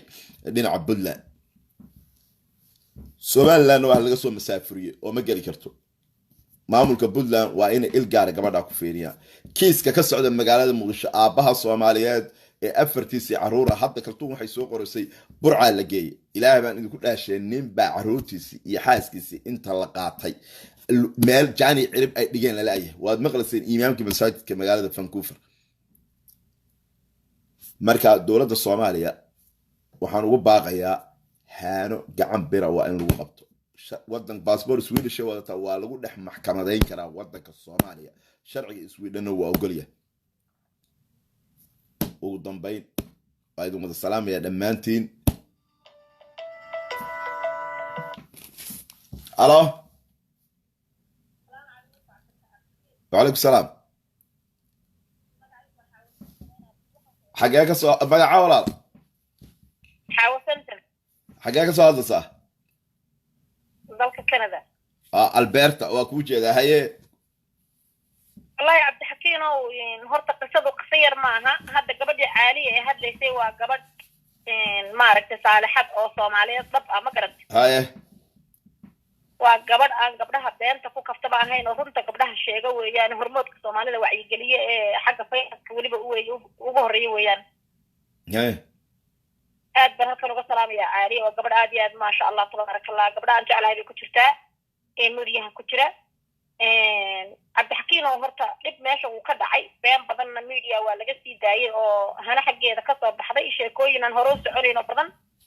laakiin ilaahay dartii hadii la isaga hara ka war okay walaal aad iyo aad baad u mahadsantahay ma sha Allah ilaahay dartiis in looga haro waa fiican tahay wax walba oo ilaahay baa ina abuuray laakiin walaale ilaahay baan kugu dhaafay damajyada ay geysatay hadda qisadii hore aad maqlaysay afar caruura oo aabahood ka raray magaalada meel jaani cirib dhige lama hayo number 1 number 2 walaal gacaliso social media haano tan iyo maalintii lagu dhagay ee arinteeda banaanka la soo dhigay soo cararay aaba gabadhiisii kufsaday gabadh baa walaalkeed uureeyay way joojisay marka walaal ma waxay kula fiican tahay in qofkii uu bulshada ku sii dhex wado ma horta aniga kula hadlayaba gabadh family-gayga sheeganayso lafta aniga aan ahay raabtay ayay soo dhigtay gabadheeda haysay adeerkay bay ureeyo reerabtigana waa idagala qolada reebabayna waa idagala qoladaas waa family-ga anaga qoyskaana waa gabadha aan isku qabsanay arintaan isku qabsanay nimca degan igala soo hadashay bay ahayd gabadh okay gabadha nimca degan kaala hadashay macal reerka family-gaas anagu nahay mana garanayna meel ay ku jirto waxaas wax jira maaha marka walaal adigoo og damage-ka geystay iyadu best friend baanu ahayn asxaab baanu ahayn sawiradeeda soo dhigi jirtay laakiin markii anigu hadda kula hadlay maalin horena meesha aan ka hadlay aniga iyadoo ay soo wacday igu push gareynaysa inaan qof iska dhigo no baan ku dhaanu qof Soomaaliya been kama sheegayo waxaan jirina meediyaha Soomaaliyeed u marin maayo iga qalee baan ku yiri ma garad oo yani saabay ku soo wacday kula hayd qof iska dhig waxay ii soo wacday kulli gabadha kale way isma qaraysaa gabadh maana soo joogta bay igu tiri baa gabadh sheegaysa inay haysato gabadh ayna dhalin gabadhaasay doonaysaa in la sheego adigu iyada maxay u hadli weeyaan ku aniga maxaan u sheegayaa marka maadaama aynu aragno horta qisa badan bay samaysay maantana godkeeda biyo ugu galeen qofta mana ma taaban doonto hadii caqli leedahay hadii hore okay walaal gacaliso adigoo intaas soo dhan og ma waxa tir ilaahay dartii hal guday waa wax fiican in ilaahay dartiis wax walba looga tago laakiin damage ay umada u geysanayso okay go ahead damage ay umada u geysanayso adigii hadda ilaahay dartii hal guday walaalo oo i waaninayo ma sha Allah ayay kugu dayday inaad been sheegtid aan hadla markay horta faaxishay geysatay wax faaxisha faaxishada ay geysatay wax laga soo waaqsan karo ma hadurida waxay noo marisay aabo Soomaaliyeed oo gabadhiisii waxeeyo ilmo ka dhalay oo hooyadina arkisay albaabka u laabayso waa sheekada aan ka samri waayey هاي tii miyiga ka dhacday taas ay iga darnayd هاي ma garat هاي alashaan anigu uma hadlayo qoyskayga wax kasoo sheegto qura soomaali oo dhan bay dhex gashay gabadhani هاي qoysay dhaaftay reeray dhaaftay male meesha waxa ka socdana waan aragnaa cuquba meesha ka socda dee cuqubadana meel ma harayso anigoo yar baan beri gabay tiriyo gabaygaas wuxuu ku salaysnaa ilaahi dunidan uu mee ku beeray dadkiisa quraan u daliiliya xabiibkiisi maxamed hawdire calayhi salaatu wasalaam xaqiiqada isagaa yaqaana marka gabadhani damage bay dadka u geysatay wax ceeba bay soomaalida faaxishay soo dhex dhigtay wax laga yaabay keentay anigu waa fajacay ano dhowr waxa weydiiyey kiiskii noocaha me laakiinsi gabadh yareed me laakiinsi qof marnaba waxay igu leedahay meel kaluu yaalla saan u yahay alashaan qof iskaa dhaafinaya waad garanaysaa laakiin maadaama maanta meeshii ay dee ilaahay banaanka soo dhigay oo adduunka ta ugu weyna ay ta ugu xun caruuraa markay leedahay hooyadiin iyo aabihiin duuba taasaaba ka xunba wax walba walaalo adigu aad u mahadsan يعني dadkii daawan jiray baad ahayd seebay kuugu dayda bacdamaa qof weyn oo caqli le aad tahay inay ku tiraahdo kaalay been samee oo iska dhig qof kale yani damiirkiisa u siiya aqoon teleg bay ku lahayd markay kugula dhiiranayso inaad waxaa samaysid anigu hadda inay maqashaan rabaa qof gaarigayga ku jiray ayaa duubay markayna dayn weyday anoo gaariga kusoo adeeganaya codan ka duubnay baan haynaa waxay igu buushgaraynaysay qof bila aadana oo wax beena oo ku tiri ku teena inaan iska dhigo no baan ku yidhi aniga lama buushgarayn karo waxaan ahay qof diblomaasiya wax aanan hayna ma sheegayo wax beenana ma sheegayo soomaalideedana ilaa laas casayr ilaa laas company is my people I don't want to tell you something wrong baa ku dhiga qalee marka waxay igu jawaabtay waan hayaa iyadoo duuban haddaadan arrintaa ii filin dib kulama hadlay de weligaa hayla hadlin baan ku ilaahay dartii ma nagula wadaagi kartaa codkaas bacdamaa waxaan waa fidno walaalo fidnadana waa in ummadda laga qabto waajib baana ku saaran gabadha caaliya codkeeda hadda soo dhigtay baan u dirayaa codkaan okay caaliya u dir caaliya aan u dirayaa insha allah biidni illah laakiin haddana waxaan is idhi wixii wayba fashilantay alla dartii maa looga hadho de walaal alla dartii haddii looga hadho soo dhibaatadii kusii wadi maysa dadkii soomaalida masaakiinta ahaa I know anigu magaaladan joogo gabadhay raadinaysay baa ayay xitaa igu tidhi gabadha u tago cod iga soo qariya iga soo duub kama soo duubayaan kuul because waa qalab anigaba in layga duubo ma jeclo qofka dadka wuxuuna ogeyn ka duubo cuquba allaha ku rido ee guryahooda ugu soo dhaca wallaahi taladaadu waa tala fiican laakiin in ummadda laga qabto adiguna ajar baad shaqaysanaysaa codkaas waad dhiibaysaa si ummadda soomaaliyeed ay waragto soomaaliya dhegihina maanta wax ku maqashaa gaa walaale aad baad u mahadsantaha gabadhan horta anigu been sheegi may qalad badan bay soo qof horta qoys soomaalida qofkii ku qaldamay haddaad jiid maxan leedahay aduu kugu qaldamay soo ma ogid waa run marka anigu anoo aasa soomaali u hadlaya ilaa laas casayr laas kamboni waa dhulkaygii waa dadkaygii waa dhiigaygii gobol qura anigu kama tirsani soomaali baa lay dhahaa soomaaliyeed baanahay magacaygu waa xawasantab dhiigaygi iyo dheecaankaygu waa soomaali marka qof soomaalina inaan ku xadgudbo ma doonayo walaale adiga aqoon inta leeg baa isku lahaydan adi iyadu anigu milyuun baan ka bartay walaal laakiin hadda dee waxaan faaxishadan dhacday waxaan leeyahay ilaahay dartii waynu aragnay qofkii dambe ee dee anigu iskaraab dambana siin maayo waxeedana mar damba daawan maayo because waxaa jira waxyaabo la yidhahda akhas bay duumaysay haddana akhastii bay ku dhammaanaysaa insha allah aad baad u mahadsan tahay 100% taladaadi siisay laakiin waajibka ku saaran waa inaad wallahi waxaan jeclaan lahaa in la iska daayo because wixii baa too much noqday okay haddii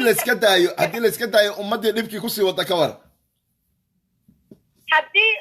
horta hadda waxaa tidhi boosaasaha lagu qabto hadday ilma dhoofinayso waxaan kuu sheegayaa soomaalidoo dhanna ha maqasho qofka turga ilmaha dhoofiya taargetka isaga ilmaha ma kaxeeyo qofkaan laga filayn baa kaxeeya ma fahanti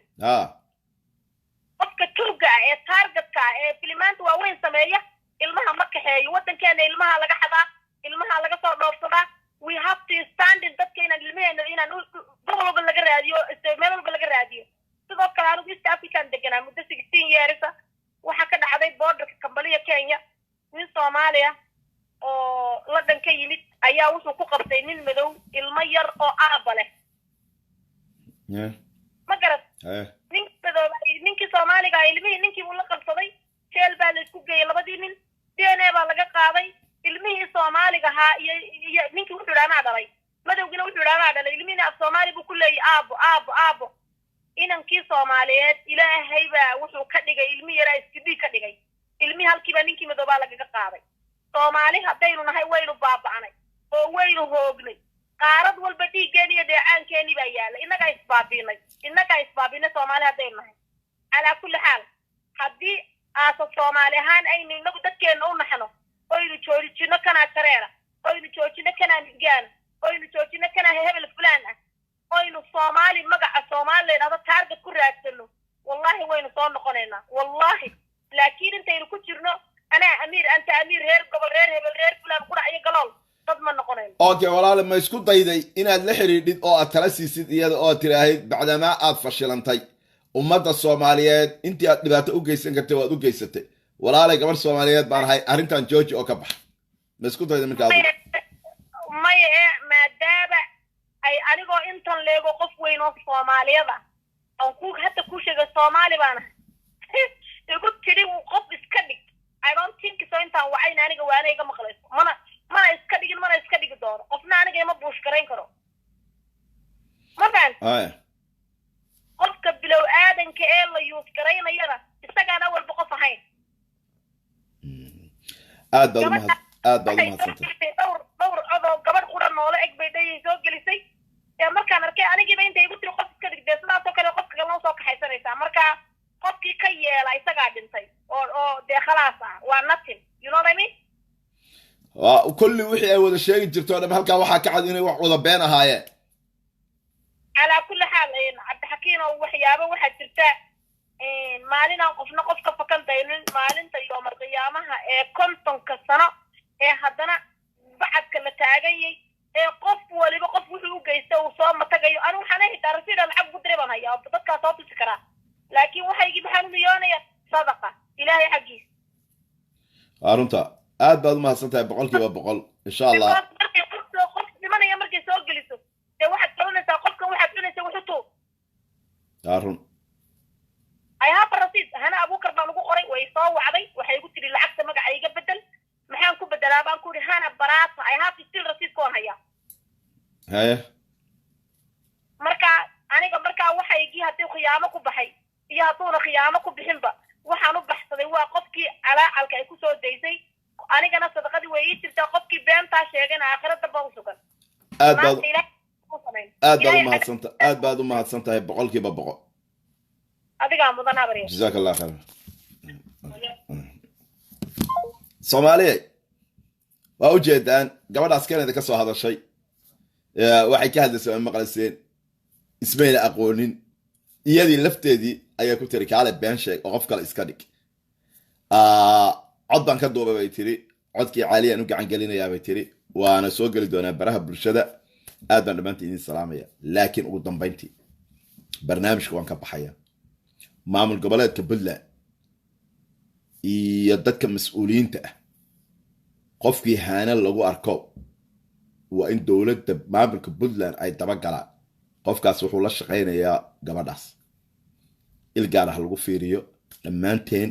waxaan idinkaga tagayaa